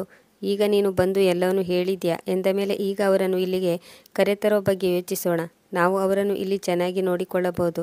ಮನೋಜ್ನ ಮಾತು ಕೇಳಿ ಮೀನಾಳಿಗೆ ಅವನ ಮೇಲೆ ಈಗ ಸಂಶಯ ಮೂಡಿತ್ತು. ಮನೋಜ್, ಆಗ ನೀವೇ ಹೇಳಿದ್ದಿರಲ್ವೇ, ಹಳ್ಳಿಯ ವಾತಾವರಣದಲ್ಲಿದ್ದರೆ ಅವರಿಗೆ ತುಂಬ ಒಳ್ಳೆಯದು, ಅವರು ಹಳ್ಳಿಯಲ್ಲಿ ಇರಲಿ ಎಂದಿದ್ದೀರಿ ಅಲ್ಲವೇ? ಹೇಗಿದ್ದರೂ ನೀವು ಹೇಳಿದ್ದೇ ಸರಿಯಾಗಿದೆ. ಪಟ್ಟಣದ ಇಂಥ ಕಲುಷಿತ ವಾತಾವರಣದಲ್ಲಿ ಆರೋಗ್ಯವಂತ ವ್ಯಕ್ತಿಯು ಕೂಡ ಅನಾರೋಗ್ಯ ಪೀಡಿತನಾಗುತ್ತಾನೆ ಎಂದ ಮೇಲೆ ಅಪ್ಪಾಜಿಯನ್ನು ಇಲ್ಲಿಗೆ ಕರೆದುಕೊಂಡು ಬಂದರೆ ಅವರಿಗೆ ಈ ವಾತಾವರಣ ಹಿಡಿಸುತ್ತೋ ಇಲ್ಲವೋ? 1-2 ದಿನಗಳಲ್ಲಿ ಅಮಿತ್ನಂತೂ ಮರಳಿ ಮನೆಗೆ ಬರುತ್ತಾನೆ. ಆನಂತರ ಅವರು ಅಪ್ಪನನ್ನು ಚೆನ್ನಾಗಿ ನೋಡಿಕೊಳ್ಳುತ್ತಾರೆ. ಅಯ್ಯೋ ಮೀನಾ, ನೀನೊಬ್ಬಳಿದ್ದೀಯಾ. ಇಂದಿನ ದಿನಗಳಲ್ಲಿ ನೀನು ನಿನ್ನದೇ ಆದ ಕೆಲಸದಲ್ಲಿ ಮುಳುಗಿ ಹೋಗಿರುತ್ತೀಯ. ಒಂದು ವೇಳೆ ಅವರ ಆರೋಗ್ಯ ಹದಗೆಟ್ಟರೆ ಇದಕ್ಕೆ ಯಾರು ಜವಾಬ್ದಾರರಾಗುತ್ತಾರೆ? ಅವರೇಕೆ ಬೇರೆಯವರ ಮೇಲೆ ಅವಲಂಬಿತರಾಗಿರಬೇಕು? ಅವರನ್ನು ಇಲ್ಲಿಗೆ ಕರೆದುಕೊಂಡು ಬರೋಣ. ಮೀನಾಳಿಗೆ ಮನೋಜ್ನ ಮಾತು ಸರಿ ಎಂದು ತೋರಿತು. ನೀವು ಹೇಳುವುದು ಕೂಡ ಸರಿಯಾಗಿದೆ. ಅವರು ಇಲ್ಲಿ ಇದ್ದರೆ ನಮ್ಮ ಕಣ್ಣ ಮುಂದೆ ಇರುತ್ತಾರೆ. ನಾವು ಎಲ್ಲ ರೀತಿಯಿಂದಲೂ ಅವರ ಆರೋಗ್ಯವನ್ನು ಚೆನ್ನಾಗಿ ನೋಡಿಕೊಳ್ಳಬಹುದು. ಹೌದು ಮೀನಾ, ನಾಳೆ ನೀನು ಅವರಿಗೆ ಫೋನ್ ಮಾಡಿ ಹೇಳಿಬಿಡು. ನಾವು ಈ ರವಿವಾರ ಅವರನ್ನು ಕರೆದುಕೊಂಡು ಹೋಗಲು ಬರುತ್ತಿದ್ದೇವೆ ಎಂದು ಹೇಳಿಬಿಡು. ಮಾರನೇ ದಿನ ಬೆಳಿಗ್ಗೆ ಮೀನಾಳು ಕಣ್ಣು ತೆರೆದಾಗ ಮನೋಜ್ ಮೊದಲೇ ರೆಡಿಯಾಗಿ ಕುಳಿತಿದ್ದನು. ಮೀನಾ ಅಚ್ಚರಿಗೊಂಡು ಕೇಳಿದಳು, ಇವತ್ತು ಆಫೀಸ್ಗೆ ಬೇಗ ಹೋಗಬೇಕೇನೋ? ಇಷ್ಟೊಂದು ಬೆಳಿಗ್ಗೆ ರೆಡಿಯಾಗಿ ಕುಳಿತಿದ್ದಿರಲ್ಲ. ಮೀನಾ, ನಾನು ಇಂದು ಆಫೀಸ್ಗೆ ಹೋಗುವುದಿಲ್ಲ. ಇಂದು ನಾನು ರಜೆಯನ್ನು ತೆಗೆದುಕೊಂಡಿದ್ದೇನೆ. ರಜೆ? ಏನಾದರೂ ಸ್ಪೆಷಲ್ ಇದೆಯೇ? ಹೌದು, ನಾವು ಅಪ್ಪಾಜಿಯನ್ನು ಕರೆದುಕೊಂಡು ಬರಲು ಇಂದೇ ಹಳ್ಳಿಗೆ ಹೋಗೋಣ. ಆದರೆ ಮನೋಜ್, ನೀವು ರವಿವಾರ ಹೋಗೋಣ ಎಂದು ಹೇಳಿದ್ರಲ್ವೇ? ಇಂದು ಆಕಸ್ಮಿಕವಾಗಿ ಎಂದಾಗ ಮನೋಜ್ ಹೇಳಿದನು, ಹಾಂ, ಎಷ್ಟು ಬೇಗ ಸಾಧ್ಯವೋ ಅಷ್ಟು ಬೇಗ. ಇದು ಅವರ ಆರೋಗ್ಯದ ಪ್ರಶ್ನೆಯಾಗಿದೆ. ಈ ವಿಷಯದಲ್ಲಿ ನಾನು ಯಾವುದೇ ರೀತಿ ಅಜಾಗರೂಕತೆ ಅಥವಾ ತಡ ಮಾಡಲು ಬಯಸುವುದಿಲ್ಲ. ಮತ್ತು ಮೀನಾ, ನಿನ್ನ ಚಿಕ್ಕಪ್ಪನ ಮಗ ಅಮಿತ್ ಎಂತಹ ಚತುರನಾಗಿದ್ದಾನೆ. ನಿನ್ನ ತಂದೆಯನ್ನು ಪುಸ್ಲಾಯಿಸಿ ಅವರ ಬಳಿ ಇರುವ ಜಮೀನನ್ನು ತನ್ನ ತೆಕ್ಕೆಗೆ ತೆಗೆದುಕೊಳ್ಳಬಹುದು ಮತ್ತು ನಾವಿಲ್ಲಿ ಕೈ ತಟ್ಟುತ್ತಾ ಇರಬೇಕಾಗಬಹುದು. ಅವರನ್ನು ಇಲ್ಲಿಗೆ ಕರೆದುಕೊಂಡು ಬಂದರೆ ಕಡ್ಡಿ ತುಂಡು ಮಾಡಿದಂತೆ ಆಗುತ್ತದೆ. ಆಗ ನಿಶಾ ಹೇಳಿದಳು, ನೀವು ಹೇಳುವುದು ಸರಿಯಾಗಿದೆ. ಎಷ್ಟೆಂದರೂ ಅಮಿತ್ನ ಮೇಲೆ ಭರವಸೆ ಇಡಲು ಸಾಧ್ಯವಿಲ್ಲ. ಆದ್ದರಿಂದಲೇ ಮೀನಾ, ನಾವು ಹಿಂದೆ ಹೋಗಿ ಅವರನ್ನು ಕರೆದುಕೊಂಡು ಬರೋಣ ಮತ್ತು ನೀನು ಅಪ್ಪಾಜಿಗೆ ಈಗಲೇ ಫೋನ್ ಮಾಡಿ ನಾವು ಬರುತ್ತಿದ್ದೇವೆ ಎಂದು ಹೇಳು. ತಕ್ಷಣ ಮೀನಾ ತನ್ನ ತಂದೆಗೆ ಫೋನ್ ಮಾಡಿದಳು. ಅವಳ ಮಾತನ್ನು ಕೇಳಿ ಅಪ್ಪಾಜಿ ಹೇಳಿದರು, ಆದರೆ ಮಗಳೇ, ನಾನು ಅಲ್ಲಿಗೆ ಏಕೆ ಬರಬೇಕು? ನನ್ನ ಆರೋಗ್ಯ ಈಗ ತುಂಬ ಚೆನ್ನಾಗಿದೆ. ನಾನು ಇಲ್ಲೇ ಸರಿಯಾಗಿದ್ದೇನೆ. ಆಗ ಮೀರಾ ತುಂಬ ಚಿಂತಿತಳಾಗಿ ಹೇಳಿದಳು, ಅಪ್ಪಾಜಿ, ನೀವೇಕೆ ಅರ್ಥ ಮಾಡಿಕೊಳ್ಳುತ್ತಿಲ್ಲ? ನೀವು ಪಟ್ಟಣದಲ್ಲಿ ನಮ್ಮ ಜೊತೆ ಇದ್ದರೆ ನಾವು ನಿಮ್ಮನ್ನು ಚೆನ್ನಾಗಿ ನೋಡಿಕೊಳ್ಳಬಹುದು. ಅದೇ ಸಮಯದಲ್ಲಿ ಮನೋಜ್ ಮೀನಾಳಿಂದ ಫೋನನ್ನು ತೆಗೆದುಕೊಂಡು ತುಂಬ ಅಧಿಕಾರಯುಕ್ತ ಮಾತುಗಳಲ್ಲಿ ಹೇಳಿದನು, ಅಪ್ಪಾಜಿ, ನಾನೀಗ ನಿಮ್ಮ ಯಾವುದೇ ಮಾತುಗಳನ್ನು ಕೇಳುವುದಿಲ್ಲ. ನಿಮ್ಮ ಆರೋಗ್ಯವನ್ನು ಚೆನ್ನಾಗಿ ನೋಡಿಕೊಳ್ಳುವುದು ನಮ್ಮ ಆದ್ಯ ಕರ್ತವ್ಯವಾಗಿದೆ. ನಾವು ಇಂದು ನಿಮ್ಮನ್ನು ಕರೆದುಕೊಂಡು ಹೋಗಲು ಬರುತ್ತಿದ್ದೇವೆ. ಮೊದಲೇ ಇದನ್ನು ನಿರ್ಧರಿಸಿ ಆಗಿದೆ. ಆಗ ಅಪ್ಪಾಜಿ ಮಂದಹಾಸ ಬೀರುತ್ತಾ ಹೇಳಿದರು, ಮಗ, ನೀನು ನನ್ನನ್ನು ಎಷ್ಟೊಂದು ಚೆನ್ನಾಗಿ ನೋಡಿಕೊಳ್ಳುತ್ತಿದ್ದೀಯಾ. ನಾನು ನಿಜವಾಗಲೂ ನೆಮ್ಮದಿಯಿಂದ ಇದ್ದೇನೆ ಎಂದು ಅನಿಸುತ್ತಿದೆ. ಇಲ್ಲಿಯ ಮಣ್ಣು, ಇಲ್ಲಿಯ ವಾತಾವರಣ ಎಲ್ಲವೂ ನನ್ನದೆಂದು ನನಗೆ ಭಾಸವಾಗುತ್ತಿದೆ.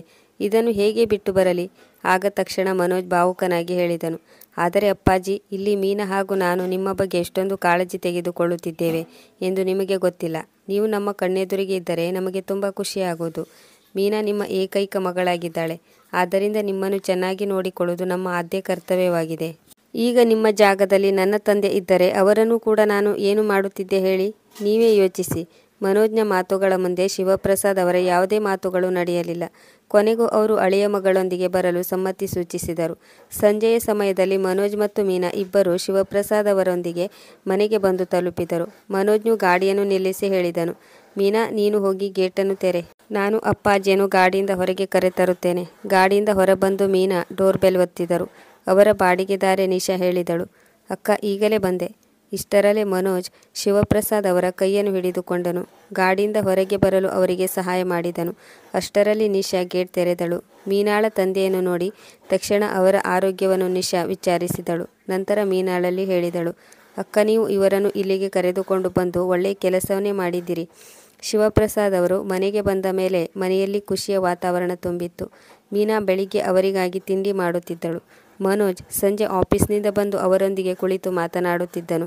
ಶಿವಪ್ರಸಾದ್ ಅವರು ಕೂಡ ಮಗಳ ಮನೆಗೆ ಬಂದು ತುಂಬ ಖುಷಿಯಾಗಿದ್ದರು. ಒಂದು ಸಂಜೆ ಎಲ್ಲರೂ ಚಹಾ ಕುಡಿಯುತ್ತಿದ್ದಾಗ ಮನೋಜ್ ತನ್ನ ವಿಷಯಕ್ಕೆ ಬಂದನು. ಚಹಾವನ್ನು ಸೇವಿಸುತ್ತಾ ಹೇಳಿದನು, ಅಪ್ಪಾಜಿ, ಸತ್ಯ ಹೇಳಬೇಕೆಂದರೆ ನೀವು ನಮ್ಮ ಮನೆಗೆ ಬಂದ ಮೇಲೆ ನಮ್ಮ ಮನೆಯ ವಾತಾವರಣ ತುಂಬ ಬದಲಾಗಿದೆ. ಮನೆಯಲ್ಲಿ ಖುಷಿಯ ವಾತಾವರಣ ಏರ್ಪಟ್ಟಿದೆ. ನಮಗೆ ಭಗವಂತ ಎಲ್ಲವನ್ನೂ ನೀಡಿದ್ದಾನೆ. ಆದರೆ ಮನೆಯಲ್ಲಿ ಹಿರಿಯರ ಕೊರತೆ ಮಾತ್ರ ಇತ್ತು. ಆದರೆ ಅದೊಂದೇ ವಿಷಯ ಮಾತ್ರ ಪದೇ ಪದೇ ನಮ್ಮನ್ನು ಚಿಂತೆಗೀಡು ಮಾಡುತ್ತಿದೆ. ಆಗ ಶಿವಪ್ರಸಾದ್ ಅವರು ಅಚ್ಚರಿಗೊಂಡು ಕೇಳಿದರು, ಮಗ, ಅದೇನು ವಿಷಯ? ಆಗ ಮನೋಜ್ ಹೇಳಿದನು, ಇಂದಿನ ದಿನಗಳಲ್ಲಿ ಈ ಮನೆ ತುಂಬ ಹಳೆಯದಾಗಿರುವಂತೆ ತೋರುತ್ತಿದೆ. ಮಕ್ಕಳ ಗೆಳೆಯರು ಈ ಮನೆಗೆ ಬಂದಾಗ ಅವರಿಗೂ ಕೂಡ ತಮ್ಮ ಗೆಳೆಯರನ್ನು ಈ ಮನೆಗೆ ಕರೆದುಕೊಂಡು ಬರಲು ತುಂಬ ನಾಚಿಕೆಯಾಗುತ್ತದೆ. ಆಗ ಶಿವಪ್ರಸಾದ್ ಅವರು ಅಚ್ಚರಿಯಿಂದ ಕೇಳಿದರು, ಮಗ, ಅದರಲ್ಲೇನು? ಮನೆಯಂತೂ ತುಂಬ ಚೆನ್ನಾಗಿದೆ ಅಲ್ಲವೇ? ಅಪ್ಪಾಜಿ, ಅವರ ಗೆಳೆಯರ ಮನೆ ಇದಕ್ಕಿಂತಲೂ ತುಂಬ ಮಾಡರ್ನ್ ಆಗಿದೆ. ಅವರಿಗೆ ಈ ಮನೆಯನ್ನು ನೋಡಿದರೆ ತುಂಬ ಸಾಧಾರಣ ಮನೆಯಂತೆ ತೋರುತ್ತದೆ. ಒಂದು ವೇಳೆ ಯಾವುದಾದರೂ ದುಬಾರಿ ಹೈಫೈ ಜನರು ವಾಸಿಸುವ ಏರಿಯಾಕ್ಕೆ ಹೋದರೆ ಅಲ್ಲಿ ಇನ್ನೂ ಆಧುನಿಕವಾಗಿ ಮನೆಗಳನ್ನು ಕಟ್ಟಿರುತ್ತಾರೆ. ಅದರ ಮಾತೇ ಬೇರೆ. ಈ ಸಮಯದಲ್ಲಿ ಪ್ರಾಪರ್ಟಿಯ ಬೆಲೆ ಗಗನವನ್ನು ತಲುಪುತ್ತಿದೆ. ಇಂದಿನ ದಿನಗಳಲ್ಲಿ ಅಂತಹ ಸೊಸೈಟಿಯಲ್ಲಿ ಒಂದು ಮನೆಯನ್ನು ತೆಗೆದುಕೊಳ್ಳಲು ಕೂಡ ದೊಡ್ಡ ಮೊತ್ತದ ಹಣವನ್ನು ಕಟ್ಟಬೇಕಾಗುತ್ತದೆ. ಆಗ ಶಿವಪ್ರಸಾದ್ ಅವರು ಅಳಿಯನ ಮಾತನ್ನು ಕೇಳಿ ತಲೆ ಆಡಿಸಿದರು ಮತ್ತು ಹೇಳಿದರು, ಹೌದು ಮಗ, ನೀನು ಹೇಳುವುದು ಸರಿಯಾಗಿದೆ. ಇಂದಿನ ದಿನಗಳಲ್ಲಿ ಒಂದೊಂದರ ಖರ್ಚು ವೆಚ್ಚ ಕೂಡ ತುಂಬ ಹೆಚ್ಚಾಗಿದೆ. ಒಂದು ವೇಳೆ ಹೊಸ ಮನೆಯನ್ನು ತೆಗೆದುಕೊಂಡರೂ ಅದು ತುಂಬ ಚೆನ್ನಾಗಿ ದೊಡ್ಡದಾಗಿರಬೇಕು. ಈಗ ಮಕ್ಕಳು ಕೂಡ ದೊಡ್ಡವರಾಗುತ್ತಿದ್ದಾರೆ. ಅವರಿಗೂ ಕೂಡ ತಮಗಾಗಿ ಬೇರೆ ಬೇರೆ ಕೋಣೆಗಳು ಬೇಕಲ್ಲವೇ? ಎಲ್ಲವನ್ನು ಹೇಗೆ ಸರಿದೂಗಿಸಬೇಕೋ ಅರ್ಥವಾಗುತ್ತಿಲ್ಲ. ಆಗ ಶಿವಪ್ರಸಾದ್ ಅವರು ಮನೋಜ್ನ ಮಾತನ್ನು ಕೇಳಿ ಯೋಚನೆಯಲ್ಲಿ ಮುಳುಗಿದರು. ಅವರು ಚಹಾದ ಕಪ್ಪನ್ನು ಟೇಬಲ್ ಮೇಲೆ ಇಡುತ್ತಾ ಹೇಳಿದರು, ಮಗ, ಇದರಲ್ಲಿ ಚಿಂತೆ ಮಾಡುವಂಥ ವಿಷಯ ಏನಿದೆ? ನಿನಗೆ ಏನಾದರೂ ಸಹಾಯ ಬೇಕೆಂದರೆ ನನ್ನಲ್ಲಿ ಹೇಳು. ಇದನ್ನು ಕೇಳುತ್ತಿದ್ದಂತೆ ಮನೋಜ್ನ ಕಣ್ಣಿನಲ್ಲಿ ಒಂದು ಹೊಳಪು ಮೂಡಿತು. ಆದರೆ ಅವನು ತನ್ನ ಭಾವನೆಯನ್ನು ಅದಮಿಟ್ಟುಕೊಳ್ಳುತ್ತಾ ಹೇಳಿದನು, ಅಪ್ಪಾಜಿ, ನೀವು ಹೇಳಿದಷ್ಟು ಇದು ಸುಲಭವಲ್ಲ. ಇದು ಕೋಟಿ ಕೋಟಿ ರೂಪಾಯಿಗಳ ಪ್ರಶ್ನೆಯಾಗಿದೆ. ನೀನೇಕೆ ಚಿಂತೆಗೊಳಗಾಗುತ್ತಿದ್ದೀಯಾ? ನನ್ನ ಬಳಿ ಏನಿದ್ದರೂ ಅದು ನಿಮ್ಮದೇ ಅಲ್ಲವೇ? ಹಳ್ಳಿಯ ಜಮೀನನ್ನು ಮಾರಾಟ ಮಾಡಿದ ನಂತರ ನನ್ನ ಬಳಿ ಇರುವ ಹಣವೆಲ್ಲವೂ ಅದು ನಿನ್ನ ಹಾಗೂ ಮೀನಾಳದ್ದಲ್ಲವೇ? ಆ ಜಮೀನನ್ನು ಮಾರಾಟ ಮಾಡಿಬಿಡೋಣ. ಶಿವಪ್ರಸಾದ್ ಅವರ ಮಾತನ್ನು ಕೇಳಿ ತನಗೆ ಉಂಟಾದ ಖುಷಿಯನ್ನು ಮುಚ್ಚಿಡುತ್ತಾ ಮನೋಜ್ ಮೀನಾಳ ಕಡೆಗೆ ನೋಡಿದನು ಮತ್ತು ಹೇಳಿದನು, ಅಪ್ಪಾಜಿ, ನೀವು ಹೀಗೆ ಹೇಳುತ್ತೀರಿ ಎಂದರೆ ಯಾವುದಾದ್ರೂ ಒಂದು ಸೊಸೈಟಿಯಲ್ಲಿ ನಾವು ಒಳ್ಳೆಯ ಮನೆಯನ್ನು ಹುಡುಕಲು ಶುರು ಮಾಡುತ್ತೇವೆ. ಮಾರನೇ ದಿನವೇ ಮೀನಾ ಹಾಗೂ ಮನೋಜ್ ಇಬ್ಬರು ನಗರದ ಒಳ್ಳೆಯ ಸೊಸೈಟಿಯಲ್ಲಿ ಮನೆಯನ್ನು ಹುಡುಕಲು ಶುರು ಮಾಡಿದರು. ಅವರು ದೊಡ್ಡ ದೊಡ್ಡ ಫ್ಲ್ಯಾಟ್ ಹಾಗೂ ಐಷಾರಾಮಿ ಮನೆಯನ್ನು ನೋಡಲು ಶುರು ಮಾಡಿದರು. ಕೊನೆಗೂ ಅವರಿಗೆ ಒಂದು ದೊಡ್ಡ ಐಷಾರಾಮಿ ಮನೆ ಇಷ್ಟವಾಯಿತು. 2 ದಿನಗಳಲ್ಲಿ ಪಕ್ಕಾ ಮಾಡಲು ಅಡ್ವಾನ್ಸ್ ನೀಡಬೇಕಾಗಿತ್ತು. ಹೊಸ ಮನೆಯ ಬಗ್ಗೆ ಯೋಚಿಸಿ ಮನೋಜ್ ಹಾಗೂ ಮೀನಾ ಇಬ್ಬರು ತುಂಬ ಖುಷಿಯಾಗಿದ್ದರು. ಮೊದಮೊದಲು ಮನೋಜ್ ಹಾಗೂ ಮೀನಾ ಶಿವಪ್ರಸಾದ್ ಅವರನ್ನು ತುಂಬ ಚೆನ್ನಾಗಿ ನೋಡಿಕೊಂಡಿದ್ದರು. ಕ್ರಮೇಣ ಅವರ ಅನಾರೋಗ್ಯದ ಬಗ್ಗೆ ಗಮನ ಕೊಡುವುದನ್ನು ಕಡಿಮೆ ಮಾಡಿದರು. ಒಂದು ದಿನ ಶಿವಪ್ರಸಾದ್ ಅವರು ಹೊರಗಡೆ ಅಂಗಳದಲ್ಲಿ ಜೋರು ಜೋರಾಗಿ ಕೆಮ್ಮುತ್ತಿದ್ದರು. ಅವರ ಶ್ವಾಸ ಕಟ್ಟುತ್ತಿತ್ತು. ಆಗ ಮೀನಾ ಕಿಚನ್ ರೂಮ್ನಿಂದ ಹೊರಗೆ ಬಂದು ಹೇಳಿದಳು, ಏನಪ್ಪಾಜಿ, ನೀವು ಔಷಧಿಯನ್ನು ಸರಿಯಾದ ಸಮಯಕ್ಕೆ ತೆಗೆದುಕೊಂಡಿಲ್ಲವೇ? ಆಗ ಶಿವಪ್ರಸಾದ್ ಅವರು ತುಂಬ ಕ್ಷೀಣ ಸ್ವರದಲ್ಲಿ ಹೇಳಿದರು, ಇಲ್ಲ ಮಗಳೇ, ಔಷಧಿ ಎಲ್ಲ ಮುಗಿದು ಹೋಗಿದೆ. ನಾನು ಮನೋಜ್ನಿಗೆ ಕೂಡ ಹೇಳಿದ್ದೆ. ಬಹುಶಃ ಅವನು ಔಷಧಿಯನ್ನು ತೆಗೆದುಕೊಂಡು ಬರಲು ಮರೆತಿರಬೇಕು. ಅಷ್ಟರಲ್ಲಿ ಮನೋಜ್ ಒಳಗಡೆಯಿಂದ ಹೊರಗಡೆ ಬಂದನು. ಇವರ ಮಾತನ್ನು ಕೇಳಿ ಹೇಳಿದನು, ಅಪ್ಪಾಜಿ, ನಾನು ಔಷಧಿ ತರುವುದನ್ನು ಮರೆತು ಹೋದೆ. ನನ್ನನ್ನು ಕ್ಷಮಿಸಿ. ಆಫೀಸ್ ಕೆಲಸ ಎಷ್ಟಿತ್ತೆಂದರೆ ನಾನು ಔಷಧಿ ತರುವುದನ್ನು ಮರೆತೇ ಹೋದೆ. ಆಗ ಶಿವಪ್ರಸಾದ್ ಅವರು ಸಣ್ಣದಾಗಿ ಕೆಮ್ಮುತ್ತಾ ಹೇಳಿದರು, ಆಯಿತು ಮಗ, ಔಷಧಿಯನ್ನು ಆಮೇಲೆ ತೆಗೆದುಕೊಂಡು ಬಾ. ಈಗ ನನ್ನನ್ನು ಡಾಕ್ಟರ್ ಬಳಿಗೆ ಕರೆದುಕೊಂಡು ಹೋಗು. ಅವರು ಒಮ್ಮೆ ನನ್ನನ್ನು ಚೆಕ್ ಮಾಡಿದ ನಂತರ ನನಗೆ ಸರಿಯಾದ ಔಷಧಿಯನ್ನು ಬರೆದು ಕೊಡುತ್ತಾರೆ. ಆಗ ಮನೋಜ್ ಬೇಗ ಬೇಗ ಗಾಡಿಯ ಚಾವಿಯನ್ನು ತೆಗೆದುಕೊಳ್ಳುತ್ತಾ ಉತ್ತರ ನೀಡಿದನು, ಈಗ ಡಾಕ್ಟರ್ ಬಳಿಗೆ ಹೋಗಲು ನನ್ನ ಬಳಿ ಸಮಯವಿಲ್ಲ. ನಾನು ಈಗ ಬ್ಯಾಂಕಿಗೆ ಹೋಗಬೇಕು. ಹೊಸ ಮನೆಯನ್ನು ಖರೀದಿಸುವ ಡೀಲನ್ನು ಪಕ್ಕಾ ಮಾಡಬೇಕು. ಅದಕ್ಕಾಗಿ ಎಫ್ಡಿಯನ್ನು ಬಿಡಿಸಿಕೊಳ್ಳಬೇಕು. ನೀವೇನು ಚಿಂತೆ ಮಾಡಬೇಡಿ. ಸಂಜೆವರೆಗೆ ನಾನು ನಿಮಗೆ ಔಷಧಿಯನ್ನು ತಂದು ಕೊಡುತ್ತೇನೆ. ಆಗ ಶಿವಪ್ರಸಾದ್ ಅವರು ಸುಸ್ತಾದವರಂತೆ ಹೇಳಿದರು, ಮಗ, ನನ್ನ ಆರೋಗ್ಯ ತುಂಬ ಹದಗೆಟ್ಟಿದೆ. ನನಗೆ ಮಾತನಾಡಲು ಕೂಡ ಆಗುತ್ತಿಲ್ಲ. ಉಸಿರಾಡಲು ಕೂಡ ಕಷ್ಟವಾಗುತ್ತಿದೆ. ಇದಕ್ಕೆ ಮೀನಾ ತಕ್ಷಣ ಉತ್ತರ ನೀಡಿದಳು, ಅಪ್ಪಾಜಿ, ನಮಗೆ ಬ್ಯಾಂಕ್ನಲ್ಲಿ ಹೆಚ್ಚು ಸಮಯ ಬೇಕಾಗುವುದಿಲ್ಲ. ನೀವು ಸ್ವಲ್ಪ ಆರಾಮ್ ತೆಗೆದುಕೊಳ್ಳಿ. ನಾವು ಆದಷ್ಟು ಬೇಗ ಬಂದು ಬಿಡುತ್ತೇವೆ. ಮನೋಜ್ ಗಾಡಿಯನ್ನು ಸ್ಟಾರ್ಟ್ ಮಾಡಿದನು. ಮೀನಾಳೊಂದಿಗೆ ಬ್ಯಾಂಕಿಗೆ ಹೊರಟು ಹೋದನು. ಶಿವಪ್ರಸಾದ್ ಅವರು ಒಬ್ಬರೇ ಕೆಮ್ಮುತ್ತಾ ಮಂಚದ ಮೇಲೆ ಮಲಗಿಕೊಂಡರು. ಅವರ ಪರಿಸ್ಥಿತಿ ಇನ್ನೂ ಗಂಭೀರವಾಗತೊಡಗಿತ್ತು. ಶಿವಪ್ರಸಾದ್ ಅವರು ಕೆಮ್ಮುವ ಸೌಂಡನ್ನು ಕೇಳಿ ನಿಶಾ ಮೆಟ್ಟಿಲು ಇಳಿದು ಕೆಳಗಡೆ ಬಂದರು. ಶಿವಪ್ರಸಾದ್ ಅವರ ಪರಿಸ್ಥಿತಿಯನ್ನು ನೋಡಿ ಗಾಬರಿಯಾದಳು ಮತ್ತು ಹೇಳಿದಳು, ಅಂಕಲ್, ನಿಮ್ಮ ಆರೋಗ್ಯ ತುಂಬ ಹಾಳಾಗಿದೆ. ಅಕ್ಕ ಹಾಗೂ ಯಜಮಾನರು ಎಲ್ಲಿದ್ದಾರೆ? ಅವರು ಯಾವುದೋ ಕೆಲಸಕ್ಕಾಗಿ ಬ್ಯಾಂಕಿಗೆ ಹೋಗಿದ್ದಾರೆ. ಶಿವಪ್ರಸಾದ್ ಅವರಿಗೆ ತುಂಬ ಕಷ್ಟಪಟ್ಟು ಇಷ್ಟನ್ನೇ ಹೇಳಲು ಸಾಧ್ಯವಾಯಿತು. ನಿಶಾ ತಕ್ಷಣ ತನ್ನ ಗಂಡನನ್ನು ಅಲ್ಲಿಗೆ ಕರೆದಳು ಮತ್ತು ಹೇಳಿದಳು, ಪ್ರಕಾಶ್, ಅಂಕಲ್ ಅವರ ಆರೋಗ್ಯ ಸರಿಯಾಗಿಲ್ಲ. ಅವರನ್ನು ಡಾಕ್ಟರ್ ಬಳಿ ಕರೆದುಕೊಂಡು ಹೋಗಲೇಬೇಕು. ಆಗ ಶಿವಪ್ರಸಾದ್ ಅವರು ವಿರೋಧ ಮಾಡಿದರು. ಬೇಡ ಮಗಳೇ, ನೀನೇನು ತೊಂದರೆ ತೆಗೆದುಕೊಳ್ಳಬೇಡ. ಮನೋಜ್ ಮತ್ತು ಮೀನಾ ಬಂದು ನನ್ನನ್ನು ಡಾಕ್ಟರ್ ಬಳಿ ಕರೆದುಕೊಂಡು ಹೋಗುತ್ತಾರೆ. ಆದರೆ ಅಷ್ಟೊತ್ತಿಗೆ ನಿಮ್ಮ ಆರೋಗ್ಯ ಇನ್ನೂ ಹದಗೆಟ್ಟರೆ ಏನು ಗತಿ? ನಿಮ್ಮ ಇನ್ಹೇಲರ್ ಎಲ್ಲಿದೆ? ಅದನ್ನು ತೆಗೆದುಕೊಂಡರೆ ಕೆಮ್ಮು ಕಡಿಮೆಯಾಗುತ್ತದೆ ಎಂದು ನಿಶಾ ಹೇಳಿದಾಗ ಶಿವಪ್ರಸಾದ್ ಅವರು ಹೇಳಿದರು, ಮಗಳೇ, ಅದು ಖಾಲಿಯಾಗಿದೆ. ನಾನು ಮನೋಜ್ನಿಗೆ ನಿನ್ನೆ ಹೇಳಿದ್ದೆ. ಅವನು ಇದನ್ನು ತರಲು ಮರೆತು ಹೋಗಿದ್ದಾನೆ. ಆಗ ನಿಶಾ ಪ್ರಕಾಶ್ನಿಗೆ ಫೋನ್ ಮಾಡಿ ಹೇಳಿದಾಗ ಪ್ರಕಾಶ್ ತಕ್ಷಣ ಶಿವಪ್ರಸಾದ್ ಅವರ ಇನ್ಹೇಲರ್ ತೆಗೆದುಕೊಂಡು ಬಂದನು. ಆಗ ತಕ್ಷಣವೇ ಅವರ ಕೆಮ್ಮು ಕೂಡ ಕಡಿಮೆಯಾಯಿತು. ಆಗ ಪ್ರಕಾಶ್ ಹೇಳಿದನು, ಅಂಕಲ್ ಅವರೇ, ಕೆಮ್ಮು ಕಡಿಮೆಯಾದರೂ ಹಾಸ್ಪಿಟ್ಲಿಗೆ ಅವಶ್ಯವಾಗಿ ಹೋಗಲೇಬೇಕು. ಇಂಥ ಪರಿಸ್ಥಿತಿಯಲ್ಲಿ ಕೇವಲ ಇನ್ಹೇಲರ್ನಿಂದ ಕೆಲಸ ಆಗುವುದಿಲ್ಲ. ಆಗ ಶಿವಪ್ರಸಾದ್ ಅವರು ಸಂಕೋಚದಿಂದ ಹೇಳಿದರು, ಆದರೆ ಮಗ, ಈಗ ಇದರ ಅವಶ್ಯಕತೆ ಏನಿದೆ? ಮನೋಜ್ ಮತ್ತು ಮೀನಾ ಮರಳಿ ಬರುತ್ತಿರಬಹುದು. ಅವರು ನನ್ನನ್ನು ಹಾಸ್ಪಿಟ್ಲಿಗೆ ಕರೆದುಕೊಂಡು ಹೋಗುತ್ತಾರೆ. ಅಂಕಲ್, ನೀವು ನಮ್ಮನ್ನು ಪರಕೀಯರು ಎಂದು ಏಕೆ ತಿಳಿದುಕೊಳ್ಳುತ್ತೀರಿ? ನಾವು ಕೂಡ ನಿಮ್ಮ ಮಕ್ಕಳ ಹಾಗೆ ಇದ್ದೇವೆ ಎಂದು ಹೇಳುತ್ತಾ ಪ್ರಕಾಶ್ ಗಾಡಿಯನ್ನು ಹೊರತೆಗೆದನು. ಅವರನ್ನು ಡಾಕ್ಟರ್ ಬಳಿ ಚೆಕಪ್ ಮಾಡಲು ಕರೆದುಕೊಂಡು ಹೋದನು. ಶಿವಪ್ರಸಾದ್ ಅವರು ನಿಶಾ ಹಾಗೂ ಪ್ರಕಾಶ್ ಇಬ್ಬರಿಗೂ ದೇವರು ನಿಮ್ಮನ್ನು ಚೆನ್ನಾಗಿ ಇಟ್ಟಿರಲಿ ಎಂದು ಮನಪೂರ್ವಕವಾಗಿ ಹರಸಿದರು. ಈಗ ಶಿವಪ್ರಸಾದ್ ಅವರು ಮಗಳು ಹಾಗೂ ಅಳಿಯನ ಮನೆಯಲ್ಲಿದ್ದರೂ ಕೂಡ ಅವರ ಪರಿಸ್ಥಿತಿ ಮೊದಲಿಗಿಂತಲೂ ಭಿನ್ನವಾಗಿಯೇನೂ ಇರಲಿಲ್ಲ. ಆಗಲೂ ಕೂಡ ನೋಡಿಕೊಳ್ಳುವವರು ಯಾರೂ ಇರಲಿಲ್ಲ, ಯಾರೂ ಆಸರೆಯಾಗಲಿಲ್ಲ. ಈಗ ಮಗಳು ಹಾಗೂ ಅಳಿಯ ಇಬ್ಬರು ತಮ್ಮದೇ ಆದ ಲೋಕದಲ್ಲಿ ಮುಳುಗಿದ್ದರು. ಯಾವಾಗಲೂ ಶಿವಪ್ರಸಾದ್ ಅವರು ಅಳಿಯನಿಗೆ ಏನಾದರೂ ಹೇಳಿದರೆ ತನಗೆ ಆಫೀಸ್ ಕೆಲಸವಿದೆ ಎಂದು ತಳ್ಳಿ ಹಾಕುತ್ತಿದ್ದನು. ಅಪ್ಪಾಜಿ, ಈಗ ನನ್ನ ಬಳಿ ಸಮಯವಿಲ್ಲ, ನಾಳೆ ಆಫೀಸ್ನಿಂದ ಬರುವಾಗ ತೆಗೆದುಕೊಂಡು ಬರುತ್ತೇನೆ. ಹೀಗೆ ಪ್ರತಿ ಬಾರಿ ಒಂದೇ ಉತ್ತರವನ್ನು ಕೇಳತೊಡಗಿದಾಗ ಈಗೀಗ ಅವರು ಅಳಿಯನಲ್ಲಿ ಕೇಳುವುದನ್ನೇ ಬಿಟ್ಟರು. ಈಗೀಗ ಮೀನಾ ಕೂಡ ಅವರ ಬಗ್ಗೆ ತುಂಬ ಅಸಡ್ಡೆಯನ್ನು ತೋರಿಸತೊಡಗಿದಳು. ಅವಳು ಕೂಡ ಯಾವಾಗಲೂ ಕಿಟಿ ಪಾರ್ಟಿಯಲ್ಲಿ ಇರುತ್ತಿದ್ದಳು ಅಥವಾ ಶಾಪಿಂಗ್ನಲ್ಲಿ ಮಗ್ನಳಾಗಿರುತ್ತಿದ್ದಳು. ಮನೆಯಲ್ಲಿದ್ದಾಗ ಯಾವಾಗಲೂ ತನ್ನ ಗೆಳತಿಯರೊಂದಿಗೆ ಫೋನ್ನಲ್ಲಿ ಬ್ಯುಸಿಯಾಗಿರುತ್ತಿದ್ದಳು. ಇಂದು ಬೆಳಿಗ್ಗೆ 11 ಗಂಟೆಯ ಸಮಯವಾಗಿತ್ತು. ಇಷ್ಟೊತ್ತಿಗಾಗಲೇ ಮೀನಾ ತನ್ನ ತಂದೆಗೆ ತಿಂಡಿಯನ್ನು ನೀಡುತ್ತಿದ್ದಳು. ಆದರೆ ಇಂದು ತಂದೆಗೆ ತಿಂಡಿಯನ್ನು ನೀಡದೆ ಫೋನ್ನಲ್ಲಿ ಬ್ಯುಸಿಯಾಗಿದ್ದಳು. ಇಲ್ಲಿಯವರೆಗೂ ಅವಳು ತಂದೆಗೆ ತಿಂಡಿಯನ್ನು ನೀಡಲಿಲ್ಲ. ಆಗ ಶಿವಪ್ರಸಾದ್ ಅವರು ಹೊರಗಿನಿಂದ ಕೂಗಿ ಹೇಳಿದರು, ಮೀನಾ ಮಗಳೇ, ತಿಂಡಿಯನ್ನು ಕೊಡು. ಮೀನಾ ಒಳಗಡೆ ಫೋನಿನಲ್ಲಿ ಬ್ಯುಸಿಯಾಗಿದ್ದಳು. ನಿನಗೆ ಗೊತ್ತೇನು, ನಾವು ಎಷ್ಟೊಂದು ಸುಂದರವಾದ ಮನೆಯನ್ನು ತೆಗೆದುಕೊಂಡಿದ್ದೇವೆ. ಅಲ್ಲಿರುವ ಒಂದೊಂದು ವಸ್ತುಗಳು ನನಗೆ ಇಷ್ಟವಾದ ವಸ್ತುಗಳಾಗಿವೆ. ಕಿಟ್ಟಿ ಪಾರ್ಟಿಯಲ್ಲಿ ಯಾರೆಲ್ಲ ತಾವು ಹೈಫೈ ಎಂದು ತಿಳಿದುಕೊಂಡಿದ್ದಾರೋ ಅವರೆಲ್ಲರಿಗೂ ನನ್ನ ಮನೆಯನ್ನು ನೋಡಿ ಹೊಟ್ಟೆ ಉರಿದು ಹೋಗುವುದು. ಶಿವಪ್ರಸಾದ್ ಅವರು ಮತ್ತೆ ಕೂಗಿ ಹೇಳಿದರು. ಮಗಳೇ, ಕೇಳಿಸುತ್ತಿದೆಯಾ? ಆದರೆ ಮೀನಾಳ ಮಾತುಗಳಲ್ಲಿ ಇವರ ಸ್ವರ ಅಡಗಿ ಹೋಯಿತು. ಪ್ರಸಾದ್ ಅವರು ಹೊರಗಡೆ ಅಂಗಳದಲ್ಲಿ ಮಲಗಿಕೊಂಡಿದ್ದರು. ಅದರಿಂದ ಅವರ ಧ್ವನಿ ಮೇಲ್ಗಡೆಯವರೆಗೂ ಕೇಳಿಸುತ್ತಿತ್ತು. ನಿಶಾ ಅವರ ಧ್ವನಿಯನ್ನು ಕೇಳಿ ಹೊರಗಡೆ ಬಂದಳು. ನಮಸ್ತೆ ಅಂಕಲ್, ಎಲ್ಲವೂ ಸರಿಯಾಗಿದೆ ತಾನೇ? ನಿಮ್ಮ ತಿಂಡಿ ಆಯಿತೆ? ಇಲ್ಲ ಮಗಳೇ, ಮೀನಾಳಿಗೆ ಕೂಗಿ ಹೇಳುತ್ತಿದ್ದೆ, ಆದರೆ ಅವಳು ತುಂಬ ಬ್ಯುಸಿಯಾಗಿದ್ದಾಳೆ. ತಕ್ಷಣ ನಿಶಾ ಒಂದು ತಟ್ಟೆಯಲ್ಲಿ ತಿಂಡಿಯನ್ನು ತಂದು ಶಿವಪ್ರಸಾದ್ ಅವರಿಗೆ ತೆಗೆದುಕೊಂಡು ಬಂದಳು ಮತ್ತು ಹೇಳಿದಳು, ಅಂಕಲ್, ಈ ತಿಂಡಿಯನ್ನು ತಿನ್ನಿ ಮತ್ತು ನಿಮ್ಮ ಔಷಧಿಯಲ್ಲಿ ಇಟ್ಟಿದ್ದೀರಿ. ಡೈನಿಂಗ್ ಟೇಬಲ್ ಮೇಲೆ ಇಟ್ಟಿದ್ದೇನೆ. ತಂದು ಕೊಟ್ಟರೆ ನಾನು ಔಷಧಿಯನ್ನು ತೆಗೆದುಕೊಳ್ಳುತ್ತೇನೆ. ತಕ್ಷಣ ನಿಶಾ ಮಾತ್ರೆಗಳನ್ನು ತಂದು ನೀಡಿದಳು ಮತ್ತು ಕೈಯಲ್ಲಿ ನೀರಿನ ಗ್ಲಾಸನ್ನು ಕೂಡ ಕೊಟ್ಟಳು. ಆಗ ಶಿವಪ್ರಸಾದ್ ಅವರು ಭಾವುಕರಾಗಿ ಹೇಳಿದರು, ಮಗಳೇ, ನೀನು ಯಾವಾಗಲೂ ನನಗೆ ಸಹಾಯ ಮಾಡುತ್ತೀಯಾ? ಭಗವಂತನು ನಿನ್ನನ್ನು ತುಂಬ ಖುಷಿಯಾಗಿಟ್ಟಿರಲಿ. ಆಗಾಗ ಪ್ರಕಾಶ್ನು ಕೂಡ ಸ್ವಲ್ಪ ಹೊತ್ತಿಗಾಗಿ ಶಿವಪ್ರಸಾದ್ ಅವರ ಬಳಿ ಬಂದು ಕುಳಿತುಕೊಳ್ಳುತ್ತಿದ್ದನು. ಅವರ ಯೋಗಕ್ಷೇಮವನ್ನು ವಿಚಾರಿಸುತ್ತಿದ್ದನು. ಈಗಂತೂ ಶಿವಪ್ರಸಾದ್ ಅವರು ತಮ್ಮ ಔಷಧಿ ಮುಗಿದು ಹೋದಾಗ ಪ್ರಕಾಶ್ನಿಗೆ ಕಾಲ್ ಮಾಡಿ ತಮ್ಮ ಔಷಧಿಗಳನ್ನು ತರಿಸಿಕೊಳ್ಳುತ್ತಿದ್ದರು ಮತ್ತು ಪ್ರಕಾಶ್ನು ಔಷಧಿ ಹಣ ಬೇಡವೆಂದರೂ ಒತ್ತಾಯಪೂರ್ವಕವಾಗಿ ಅವರ ಕೈಯಲ್ಲಿ ಹಣವನ್ನು ಇಡುತ್ತಿದ್ದರು. ಕ್ರಮೇಣ ದಿನಗಳು ಉರುಳಿದವು. ಮನೋಜ್ ಹಾಗೂ ಮೀನಾ ಇಬ್ಬರು ತಮ್ಮ ಕನಸಿನ ಮನೆಗೆ ಹೋಗಲು ತುದಿಗಾಲಲ್ಲಿ ನಿಂತಿದ್ದರು. ರಿಜಿಸ್ಟ್ರೇಷನ್ ಮಾಡುವ ದಿನವೂ ಕೂಡ ಹತ್ತಿರ ಬಂದಿತ್ತು. ಅವರಿಬ್ಬರು ತುಂಬ ಉತ್ಸಾಹಿತರಾಗಿದ್ದರು. ಒಂದು ಸಂಜೆ ಮನೋಜ್ ಮನೆಗೆ ಬಂದಾಗ ಮೀನಾ ಖುಷಿಯಿಂದ ಹೇಳಿದಳು, ಮನೋಜ್, ಈಗ ನಾವು ಹೊಸ ಮನೆಗೆ ಶಿಫ್ಟ್ ಆಗುತ್ತಿದ್ದೇವೆ. ನಮಗೆ ಒಂದು ಐಷಾರಾಮಿ ಗಾಡಿ ಬೇಕೆಂದು ನಿಮಗೆ ಅನಿಸುತ್ತಿಲ್ಲವೇ? ಮತ್ತು ಮನೆಯಲ್ಲಿ ಆರಾಮದಾಯಕ ಹಾಗೂ ಐಷಾರಾಮಿ ಫರ್ನಿಚರ್ ಕೂಡ ಬೇಕೆಂದು ತೋರುತ್ತಿಲ್ಲವೇ? ನಮ್ಮ ಸಂಬಂಧಿಕರು, ನಿಮ್ಮ ಗೆಳೆಯರು ಮತ್ತು ನನ್ನ ಗೆಳತಿಯರು ಅವರೆಲ್ಲರೂ ಮನೆಗೆ ಬಂದಾಗ ಎಲ್ಲವೂ ಸರಿಯಾಗಿ ಇರಬೇಕಲ್ಲವೇ? ಆಗ ಮನೋಜ್ ನಗುತ್ತಾ ಹೇಳಿದನು, ನೀನು ಹೇಳುವುದು ಸರಿ ಮೀನಾ. ನಿನ್ನ ತಂದೆಗೆ ಸಿಗುವ 5 ಕೋಟಿ ಹಣದಲ್ಲಿ ನಾವು ಕೇವಲ 3 ಕೋಟಿ ಮನೆಯನ್ನು ಖರೀದಿಸಿದ್ದೇವೆ. ಉಳಿದ ಹಣ ಬಾಕಿ ಉಳಿಯುತ್ತದಲ್ಲವೇ? ನಾವು ಅದರಿಂದ ಐಷಾರಾಮಿ ಗಾಡಿ ಹಾಗೂ ಫರ್ನಿಚರ್ಗಳನ್ನು ಖರೀದಿಸಬಹುದು.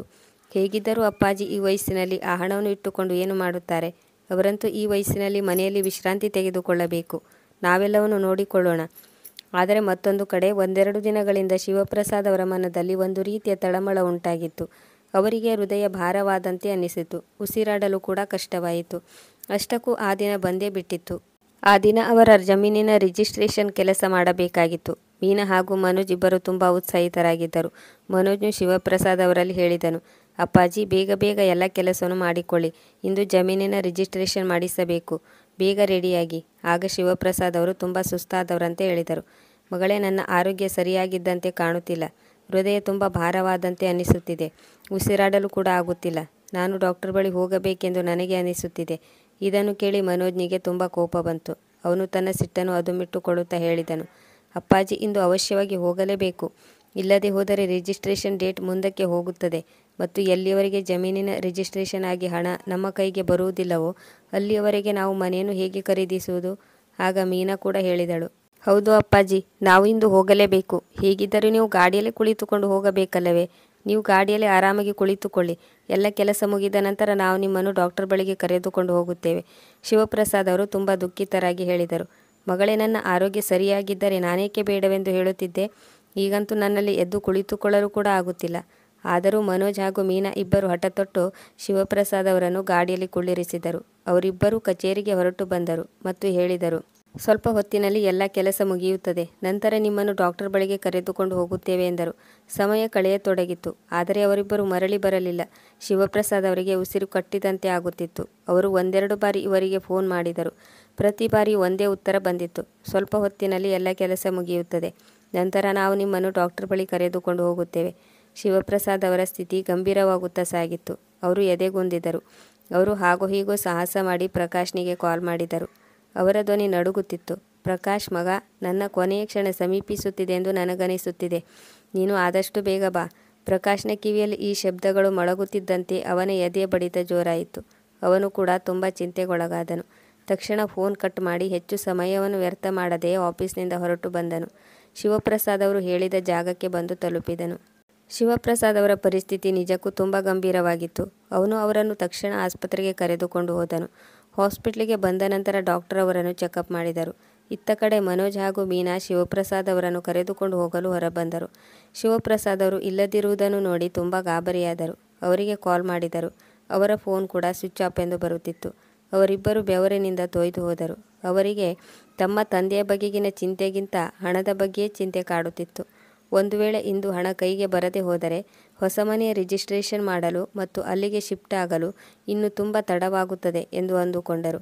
ಅದೇ ಸಮಯದಲ್ಲಿ ಮನೋಜ್ನಿಗೆ ಪ್ರಕಾಶ್ನ ಫೋನ್ ಕರೆ ಬಂದಿತ್ತು ಮತ್ತು ಎಲ್ಲ ವಿಷಯವನ್ನು ಹೇಳಿದನು ಮತ್ತು ಅವರಿಗೆ ಆದಷ್ಟು ಬೇಗ ಆಸ್ಪತ್ರೆಗೆ ಬಂದು ತಲುಪಲು ಹೇಳಿದನು. ಇದನ್ನು ಕೇಳುತ್ತಿದ್ದಂತೆ ಮನೋಜ್ ಸಿಟ್ಟಿನಿಂದ ಜೋರಾಗಿ ಬೈಯತೊಡಗಿದನು. ಪ್ರಕಾಶ್, ಅಷ್ಟಕ್ಕೂ ನೀನು ಯಾವ ಸಾಧನೆ ಮಾಡಲು ಹೊರಟಿದ್ದೀಯಾ? ಅಪ್ಪಾಜಿಯನ್ನು ಆಸ್ಪತ್ರೆಗೆ ಕರೆದುಕೊಂಡು ಹೋಗಿ ನೀನು ಹೀರೋ ಆಗಲು ಬಯಸಿದ್ಯೇನು? ಆಗ ಪ್ರಕಾಶ್ ಹೇಳಿದನು. ಆದರೆ ಅಂಕಲ್, ಅವರ ಪರಿಸ್ಥಿತಿ ಹೇಗಿತ್ತೆಂದರೆ ಒಂದು ಕ್ಷಣ ತಡವಾದರೂ ಅವರ ಪ್ರಾಣಕ್ಕೆ ಅಪಾಯವಾಗುತ್ತಿತ್ತು. ನಿಮಗೆ ಅವರ ಆರೋಗ್ಯಕ್ಕಿಂತಲೂ ಹೆಚ್ಚಾಗಿ ರಿಜಿಸ್ಟರ್ ಮಾಡುವುದೇ ಹೆಚ್ಚಾಯಿತೇನು? ಮನೋಜ್ ರಿಜಿಸ್ಟ್ರೇಷನ್ ಹುಚ್ಚಿನಲ್ಲಿ ಮುಳುಗಿದ್ದನು. ಹೌದು, ನಮಗೆ ರಿಜಿಸ್ಟ್ರೇಷನ್ ಮಾಡುವುದೇ ಹೆಚ್ಚಾಗಿತ್ತು. ಕೂದಲೆಳೆಯ ಅಂತರದಲ್ಲಿ ನಮ್ಮ ರಿಜಿಸ್ಟ್ರೇಷನ್ ತಪ್ಪಿ ಹೋಯಿತು. ನೀನು ಮಧ್ಯದಲ್ಲಿ ಬಂದು ಎಲ್ಲವನ್ನೂ ಹಾಳುಗೆಡವಿದೆ. ಈ ಕಡೆ ಚೆಕಪ್ ನಂತರ ಡಾಕ್ಟರ್ ಹೇಳಿದ್ದನ್ನು ಕೇಳಿ ಪ್ರಕಾಶ್ ದಂಗಾಗಿ ಹೋದನು. ಶಿವಪ್ರಸಾದ್ ಅವರಿಗೆ ಹಾರ್ಟ್ ಅಟ್ಯಾಕ್ ಕಾಣಿಸಿಕೊಂಡಿತ್ತು. ಆಗ ಡಾಕ್ಟರ್ ಹೇಳಿದರು. ಒಂದು ಕ್ಷಣ ತಡವಾಗಿದ್ದರೂ ಕೂಡ ಅವರ ಜೀವಕ್ಕೆ ಅಪಾಯ ಕಾದಿತ್ತು. 2-3 ದಿನಗಳ ಚಿಕಿತ್ಸೆಯ ನಂತರ ಶಿವಪ್ರಸಾದ್ ಅವರು ಮನೆಗೆ ಮರಳಿ ಬಂದರು. ಅವರ ಪರಿಸ್ಥಿತಿ ಈಗ ಮೊದಲಿಗಿಂತಲೂ ಹೆಚ್ಚು ಸುಧಾರಿಸಿತ್ತು. ಆದರೆ ಎಲ್ಲಿಯವರೆಗೆ ಅವರು ಆಸ್ಪತ್ರೆಯಲ್ಲಿದ್ದರೂ ಅಲ್ಲಿಯವರೆಗೆ ಪ್ರಕಾಶ್ನೇ ಅವರನ್ನು ಚೆನ್ನಾಗಿ ನೋಡಿಕೊಂಡನು. ಮನೋಜ್ ಮತ್ತು ಮೀನಾಗಂತೂ ಕೋರ್ಟ್ ಕಚೇರಿ ಎಂದು ಅಲೆದಾಡುವುದರಲ್ಲಿ ಪುರುಸೊತ್ತು ದೊರೆಯಲಿಲ್ಲ. ಶಿವಪ್ರಸಾದ್ ಅವರನ್ನು ಚೆನ್ನಾಗಿ ನೋಡಿಕೊಳ್ಳಬೇಕು ಮತ್ತು ಅವರಿಗೆ ಈಗ ಆರಾಮ ತೆಗೆದುಕೊಳ್ಳುವ ಅವಶ್ಯಕತೆ ಇದೆ ಎಂದು ಡಾಕ್ಟರ್ ಹೇಳಿದ್ದರು. ಆದರೆ ಮೀನಾ ಹಾಗೂ ಮನೋಜ್ ಇವರಿಬ್ಬರಿಗೂ ಇದು ಕೇವಲ ಈ ಕಿವಿಯಿಂದ ಕೇಳಿ ಆ ಕಿವಿಯಿಂದ ಬಿಡುವ ವಿಷಯವಾಗಿತ್ತು. ಅವರ ಮನಸ್ಸಿನಲ್ಲಿ ಕೇವಲ ಹೊಸ ಮನೆ ಮತ್ತು ಜಮೀನಿನಿಂದ ಬರುವ ಹಣದ ಯೋಚನೆ ತಲೆಯಲ್ಲಿ ಓಡುತ್ತಿತ್ತು. ಶಿವಪ್ರಸಾದ್ ಅವರು ಮನೆಗೆ ಬಂದ ತಕ್ಷಣ ಪ್ರಕಾಶ್ ಮತ್ತು ನಿಶಾ ಇಬ್ಬರು ಬೇರೆ ಯಾವುದಾದ್ರೂ ಮನೆಯನ್ನು ಬಾಡಿಗೆಗೆ ತೆಗೆದುಕೊಂಡು ಬೇರೆ ಕಡೆ ಹೋಗುವ ನಿರ್ಧಾರ ಮಾಡಿದ್ದರು. ಮನೋಜ್ನು ಇನ್ನೊಂದು ರಿಜಿಸ್ಟ್ರೇಷನ್ ದಿನಾಂಕವನ್ನು ನಿಗದಿ ಮಾಡುವ ಕಾರ್ಯದಲ್ಲಿ ನಿರತನಾಗಿದ್ದನು. ಅದೇ ಕಾರಣಕ್ಕಾಗಿ ಅವನು ಈಗ ಪ್ರತಿಯೊಂದು ವಿಷಯಕ್ಕೂ ಎಲ್ಲರೊಂದಿಗೆ ಸಿಟ್ಟಾಗುತ್ತಿದ್ದನು. ಅವನ ಮುಖದಲ್ಲೂ ಕೂಡ ಸಿಟ್ಟಿನ ಭಾವವೇ ತುಂಬಿರುತ್ತಿತ್ತು. ಒಂದು ದಿನ ರಿಜಿಸ್ಟ್ರೇಷನ್ನ ಹೊಸ ತಾರೀಕು ನಿರ್ಧಾರವಾದ ನಂತರ ಮನೋಜ್ನು ಹೇಳಿದನು. ಅಪ್ಪಾಜಿ, ಈ ಬಾರಿ ಯಾವುದೇ ಪರಿಸ್ಥಿತಿಯಲ್ಲಾದರೂ ಈಗ ಕೆಲಸವನ್ನು ಮುಗಿಸಬೇಕು. ರಿಜಿಸ್ಟ್ರೇಷನ್ ಮಾಡಲು ಯಾವುದೇ ತೊಂದರೆ ಆಗಬಾರದು. ಮೀನಾ ಕೂಡ ಅವನ ಮಾತಿಗೆ ಹಾಂ ಎಂದು ಧ್ವನಿಗೂಡಿಸಿದಳು. ಶಿವಪ್ರಸಾದ್ ಅವರು ಮಗಳು ಹಾಗೂ ಅಳಿಯನ ಈ ವ್ಯವಹಾರವನ್ನು ನೋಡಿ ತುಂಬ ಚಿಂತೆಗೊಳಗಾದರು. ತುಂಬ ಹೊತ್ತಿನವರೆಗೆ ಅವರು ಯೋಚಿಸುತ್ತಾ ಕುಳಿತುಕೊಂಡರು. ಆದರೆ ಈಗ ಅವರು ತಾನು ಏನು ಮಾಡಬೇಕೆಂದು ಒಂದು ನಿರ್ಧಾರಕ್ಕೆ ಬಂದಿದ್ದರು. ಸ್ವಲ್ಪ ದಿನಗಳಲ್ಲಿ ಜಮೀನಿನ ರಿಜಿಸ್ಟ್ರೇಷನ್ ಆಯಿತು. ಮನೆಗೆ ಬಂದು ತಲುಪುತ್ತಿದ್ದಂತೆ ಶಿವಪ್ರಸಾದ್ ಅವರು ಮೀನಾ ಹಾಗೂ ಮನೋಜ್ನನ್ನು ತನ್ನ ಬಳಿ ಕರೆಸಿದರು. ಮಗ, ಜಮೀನಿನಿಂದ ಬಂದ ಹಣದಲ್ಲಿ 3 ಕೋಟಿ ರೂಪಾಯಿಗಳನ್ನು ನಾನು ನಿಮ್ಮ ಮನೆಗೆ ಕೊಡಬೇಕೆಂದು ಅಂದುಕೊಂಡಿದ್ದೇನೆ. ಉಳಿದ 2 ಕೋಟಿ ಹಣ ನನ್ನ ಬಳಿ ಇರುತ್ತದೆ. ಇದನ್ನು ಕೇಳಿ ಮನೋಜ್ ತಕ್ಷಣ ಹೇಳಿದನು. ಆದರೆ ಅಪ್ಪಾಜಿ, ನಮಗೆ ಆ ಮನೆಗಾಗಿ ಫರ್ನಿಚರ್, ಇಂಟೀರಿಯರ್ ಮತ್ತು ಒಂದು ಲಕ್ಸುರಿ ಗಾಡಿ ಕೂಡ ಬೇಕು. ಇದೆಲ್ಲವೂ ನಿಮ್ಮ ಬಳಿ ಇರುವ ಹಣದಲ್ಲಿ ಆಗಬೇಕಾಗಿತ್ತು. ಮಗ, ನಾನು ನಿಮ್ಮ ಮನೆಗಾಗಿ ಎಷ್ಟು ಹಣವನ್ನು ಕೊಡಬೇಕಾಗಿತ್ತೋ ಅದನ್ನು ಕೊಟ್ಟಿದ್ದೇನೆ. ಈ ಹಣ ನಾನು ತುಂಬ ಕಷ್ಟಪಟ್ಟು ಸಂಪಾದಿಸಿದ ಹಣವಾಗಿದೆ. ಈ ಹಣವನ್ನು ನಾನು ಏನು ಮಾಡಬೇಕೆಂದು ನನಗೆ ನಿರ್ಧಾರ ಮಾಡಲು ಬಿಟ್ಟರೆ ಒಳ್ಳೆಯದು. ಈ ಮಾತುಕತೆಗಳು ನಡೆಯುತ್ತಿದ್ದಾಗಲೇ ಪ್ರಕಾಶ್ ಹಾಗೂ ನಿಶಾ ಇಬ್ಬರು ಮನೆಯೊಳಕ್ಕೆ ಬಂದರು. ಅಂಕಲ್, ನೀವು ನಮ್ಮನ್ನು ಕರೆದಿದ್ದೀರೇನು? ಹೌದು ಮಗ, ನಾನೇ ನಿಮ್ಮನ್ನು ಇಲ್ಲಿಗೆ ಕರೆದಿದ್ದೇನೆ. ಒಂದು ಮಹತ್ವಪೂರ್ಣವಾದ ಮಾತನ್ನು ಹೇಳಬೇಕಾಗಿತ್ತು. ಬನ್ನಿ, ಕುಳಿತುಕೊಳ್ಳಿ. ಶಿವಪ್ರಸಾದ್ ಅವರು ದೀರ್ಘವಾಗಿ ಉಸಿರು ತೆಗೆದುಕೊಳ್ಳುತ್ತಾ ತಮ್ಮ ಮಾತನ್ನು ಪ್ರಾರಂಭ ಮಾಡಿದರು. ಮಗ ಪ್ರಕಾಶ್, ನಾನು ನನ್ನ ಜೀವನದಲ್ಲಿ ತುಂಬ ಕಷ್ಟಪಟ್ಟಿದ್ದೇನೆ. ನಾನು ಪ್ರತಿ ಕ್ಷಣವೂ ನನ್ನ ಮಗಳು ಹಾಗೂ ನನ್ನ ಪರಿವಾರಕ್ಕಾಗಿ ನನ್ನ ಜೀವನವನ್ನು ಸವಿಸಿದ್ದೇನೆ. ಆದರೆ ಈಗ ನಾನು ನನ್ನ ಜೀವನದ ಕೊನೆಯ ಹಂತದಲ್ಲಿ ಇದ್ದೇನೆ. ಈಗ ನನ್ನ ದೃಷ್ಟಿ ಮಂಜಾದಂತೆ ಭಾಸವಾಗುತ್ತಿದ್ದರೂ ಸಂಬಂಧದ ದೃಷ್ಟಿಯಲ್ಲಿ ಸತ್ಯ ಯಾವುದು ಸುಳ್ಳು ಯಾವುದು ಎಂಬುದು ತುಂಬ ನಿಶ್ಚಳವಾಗಿ ಈಗ ನನಗೆ ಗೋಚರಿಸುತ್ತಿದೆ. ನಾನು ನನ್ನ ಜಾಗವನ್ನು ಮಾರಾಟ ಮಾಡಿ ಬಂದ 5 ಕೋಟಿ ಹಣದಲ್ಲಿ 3 ಕೋಟಿ ಹಣವನ್ನು ಮೀನಾ ಹಾಗೂ ಮನೋಜ್ ಇವರ ಮನೆಯನ್ನು ಖರೀದಿಸಲು ನೀಡಿದ್ದೇನೆ. ಉಳಿದ 2 ಕೋಟಿ ಹಣಕ್ಕಾಗಿ ನಾನು ಒಂದು ನಿರ್ಧಾರಕ್ಕೆ ಬಂದಿದ್ದೇನೆ. ಈ ನನ್ನ ನಿರ್ಧಾರವು ಅಂತಿಮ ನಿರ್ಧಾರವಾಗಿದೆ. ಇದನ್ನು ಕೇಳಿ ಮನೋಜ್ ಚಿಂತೆಗೊಳಗಾಗಿ ಎದ್ದು ನಿಂತನು ಮತ್ತು ತಕ್ಷಣ ಹೇಳಿದನು, ಆದರೆ ಅಪ್ಪಾಜಿ, ಆ ಹಣ ಕೂಡ ನಮ್ಮ ಭವಿಷ್ಯಕ್ಕಾಗಿ ಇರುವುದಲ್ಲವೇ? ಇನ್ನು ಮನೆಯನ್ನು ಖರೀದಿಸುವುದಕ್ಕಾಗಿ ತುಂಬ ಕೆಲಸಗಳು ಬಾಕಿವೆ. ಆಗ ಶಿವಪ್ರಸಾದ್ ಅವರು ಕೈ ಎತ್ತಿ ಅವನ ಮಾತನ್ನು ಅರ್ಧಕ್ಕೆ ನಿಲ್ಲಿಸುತ್ತಾ ಹೇಳಿದರು, ಮನೋಜ್, ನನಗೆ ನಿನ್ನ ಅವಶ್ಯಕತೆಗಳ ಬಗ್ಗೆ ಚೆನ್ನಾಗಿ ಗೊತ್ತಿದೆ. ಜೊತೆಗೆ ನಿನ್ನ ನಿಯತ್ತು ಕೂಡ ಏನು ಎನ್ನುವುದನ್ನು ಚೆನ್ನಾಗಿ ಅರಿತುಕೊಂಡಿದ್ದೇನೆ. ಆದರೆ ನನ್ನಿಂದ ಎಷ್ಟು ಸಾಧ್ಯವೋ ಅಷ್ಟನ್ನು ನಾನು ಮಾಡಿದ್ದೇನೆ ಮತ್ತು ಉಳಿದ ಹಣವನ್ನು ನಾನು ನನ್ನ ಬಳಿ ಇಟ್ಟುಕೊಳ್ಳುತ್ತೇನೆ. ಅಷ್ಟಕ್ಕೂ ಒಬ್ಬ ತಂದೆ ತನ್ನ ಮಗಳ ಮನೆಯಲ್ಲಿ ಎಲ್ಲಿಯವರೆಗೆ ಅವಳಿಗೆ ಭಾರವಾಗಿರುತ್ತಾನೆ. ಆದ್ದರಿಂದ ನಾನು ಈಗ ಇಲ್ಲಿಂದ ಹೊರಟು ಹೋಗಬೇಕು ಎಂಬ ನಿರ್ಧಾರಕ್ಕೆ ಬಂದಿದ್ದೇನೆ. ಆಗ ಮೀನಾ ಹೇಳಿದಳು, ಆದರೆ ಅಪ್ಪಾಜಿ, ನೀವು ಹಳ್ಳಿಯಲ್ಲಿ ಒಬ್ಬರೇ ಹೇಗಿರುತ್ತೀರಿ? ಇಲ್ಲ ಮಗಳೇ, ನಾನು ಹಳ್ಳಿಗೆ ಹೋಗಿರುವುದಿಲ್ಲ. ನನ್ನ ಉಳಿದ ಜೀವನವನ್ನು ನಾನು ಪ್ರಕಾಶ್ ಹಾಗೂ ನಿಶಾಳೊಂದಿಗೆ ಕಳೆಯಬೇಕು ಎಂದು ಅಂದುಕೊಂಡಿದ್ದೇನೆ. ನನಗಾಗಿ ಯಾವುದೇ ಮಗನಾಗಲಿ ಸೊಸೆಯಾಗಲಿ ಇರಲಿಲ್ಲ. ಆದರೆ ಅವರಿಬ್ಬರೂ ಮಗ ಸೊಸೆಯಂತೆ ನನ್ನ ಸೇವೆ ಮಾಡಿದ್ದಾರೆ. ಇದನ್ನು ಕೇಳಿ ಪ್ರಕಾಶ್ ಹಾಗೂ ನಿಶಾ ಇವರಿಬ್ಬರ ಕಣ್ಣುಗಳಲ್ಲಿ ಕಣ್ಣೀರು ಬಂದಿತ್ತು. ಶಿವಪ್ರಸಾದ್ ಅವರು ತನ್ನ ಮಾತುಗಳನ್ನು ಮುಂದುವರಿಸಿದರು. ಇವರಿಬ್ಬರು ನನಗಾಗಿ ಮಾಡಿದ ಸಹಾಯವನ್ನು ಅವರಿಗೆ ಹಣ ನೀಡಿ ಅದನ್ನು ತೀರಿಸಲು ಸಾಧ್ಯವಿಲ್ಲ. ಆದರೂ ನಾನು ಒಂದು ನಿರ್ಧಾರಕ್ಕೆ ಬಂದಿದ್ದೇನೆ. ಜಮೀನು ಮಾರಾಟ ಮಾಡಿ ಬಂದ ಉಳಿದ ಹಣದ ಹಕ್ಕುದಾರರು ಇವರೇ ಆಗಿರುತ್ತಾರೆ. ಈಗ ಇವರು ಬೇರೆ ಯಾವ ಬಾಡಿಗೆ ಮನೆಯಲ್ಲಿ ಉಳಿಯದೆ ತಮ್ಮ ಸ್ವಂತ ಮನೆಯಲ್ಲಿ ಇರುತ್ತಾರೆ. ಇನ್ನೊಂದು ವಿಷಯ, ನಾನು ಸತ್ತ ನಂತರವೂ ಕೂಡ ನನ್ನ ಹಳ್ಳಿಯ ಮನೆಯ ಮೇಲೂ ಕೂಡ ಇವರಿಗೆ ಅಧಿಕಾರವಿರುತ್ತದೆ. ಆದಷ್ಟು ಬೇಗ ನಾನು ಇದರ ಬಗ್ಗೆ ವೀಲ್ ಪತ್ರವನ್ನು ಬರೆಸುತ್ತೇನೆ. ಈ ಮಾತನ್ನು ಕೇಳಿ ಪ್ರಕಾಶ್ ಕೈ ಜೋಡಿಸುತ್ತಾ ಹೇಳಿದನು, ಅಂಕಲ್ ಅವರೇ, ನೀವು ನಮ್ಮ ಜೊತೆ ಇರಲು ಬಯಸ್ತಿದ್ದೀರಿ ಎಂದು ತಿಳಿದು ನನಗೆ ತುಂಬ ಸಂತೋಷವಾಯಿತು. ಆದರೆ ಇದರ ಮಧ್ಯದಲ್ಲಿ ಹಣವನ್ನು ತರಬೇಡಿ. ನಮಗೀಗ ಹಣದ ಯಾವ ಅವಶ್ಯಕತೆಯೂ ಇಲ್ಲ. ಪ್ರಕಾಶ್ನ ಮಾತು ಕೇಳಿ ಶಿವಪ್ರಸಾದ್ ಅವರು ತುಂಬ ಗದ್ಗದಿತರಾದರು. ಆದರೂ ಅವರು ತಾವು ಯಾವ ನಿರ್ಧಾರವನ್ನು ತೆಗೆದುಕೊಂಡಿದ್ದರೋ ಆ ನಿರ್ಧಾರಕ್ಕೆ ಅಚಲರಾಗಿದ್ದರು. ಈಗ ಮನೋಜ್ ಹಾಗೂ ಮೀನಾ ಇವರಿಬ್ಬರ ಮುಖ ಕಪ್ಪಿಟ್ಟಿತ್ತು. ಅವರು ತುಂಬ ವಿರೋಧ ಮಾಡಲು ಪ್ರಯತ್ನಿಸಿದರು. ಆಗ ಶಿವಪ್ರಸಾದ್ ಅವರ ಕಠೋರ ಸ್ವರ ಅವರ ಬಾಯಿಯನ್ನು ಮುಚ್ಚಿಸಿತ್ತು. ಮನೋಜ್, ಮೀನಾ, ಬಹುಶಃ ನೀವಿಬ್ಬರೂ ಸಂಬಂಧವನ್ನು ಹಣದಿಂದ ಖರೀದಿಸಲು ಸಾಧ್ಯವಿಲ್ಲ ಎಂದು ಇನ್ನೂ ಅರ್ಥ ಮಾಡಿಕೊಂಡಿಲ್ಲ ಎಂದು ತೋರುತ್ತದೆ. ನನಗೆ ಯಾವ ಸಮಯದಲ್ಲಿ ಆಸರೆಯ ಅವಶ್ಯಕತೆ ಇತ್ತೋ ಆ ಸಂದರ್ಭದಲ್ಲಿ ಪ್ರಕಾಶ್ನು ನನಗೆ ಆಸರೆಯಾಗಿ ನಿಂತನು ಮತ್ತು ನಿಶಾ ಒಬ್ಬಳು ಮಗಳಂತೆ ನನ್ನನ್ನು ಚೆನ್ನಾಗಿ ನೋಡಿಕೊಂಡಳು. ಈಗ ಈ ಹಣ ಅವರಿಗೆ ಸಲ್ಲಬೇಕು. ಇದರ ಬಗ್ಗೆ ಯಾವುದೇ ವಾದ ವಿವಾದಗಳು ಬೇಡ. ಮನೆಯಲ್ಲಿ ದೊಡ್ಡ ರಂಪಾಟವೇ ನಡೆದಿತ್ತು. ಶಿವಪ್ರಸಾದ್ ಅವರು ಸುಮ್ಮನೆ ಇದ್ದು ತಮ್ಮ ಸಾಮಾನುಗಳನ್ನು ಪ್ಯಾಕ್ ಮಾಡಿಕೊಳ್ಳತೊಡಗಿದರು. ವೀಕ್ಷಕರೇ, ನಿಮಗೆ ಈ ಕತೆ ಹೇಗೆ ಅನಿಸಿತು? ಕಮೆಂಟ್ ಮಾಡಿ ಅವಶ್ಯವಾಗಿ ತಿಳಿಸಿ ಮತ್ತು ಲೈಕ್ ಹಾಗೂ ಶೇರ್ ಮಾಡುವುದನ್ನು ಮರೆಯಬೇಡಿ. ಇನ್ನೂ ಒಂದು ಸುಂದರವಾದ ಕಥೆಯೊಂದಿಗೆ ಮುಂದಿನ ಸಂಚಿಕೆಯಲ್ಲಿ ಭೇಟಿಯಾಗೋಣ. ಕತೆ ಕೇಳಿದ್ದಕ್ಕೆ ಧನ್ಯವಾದಗಳು.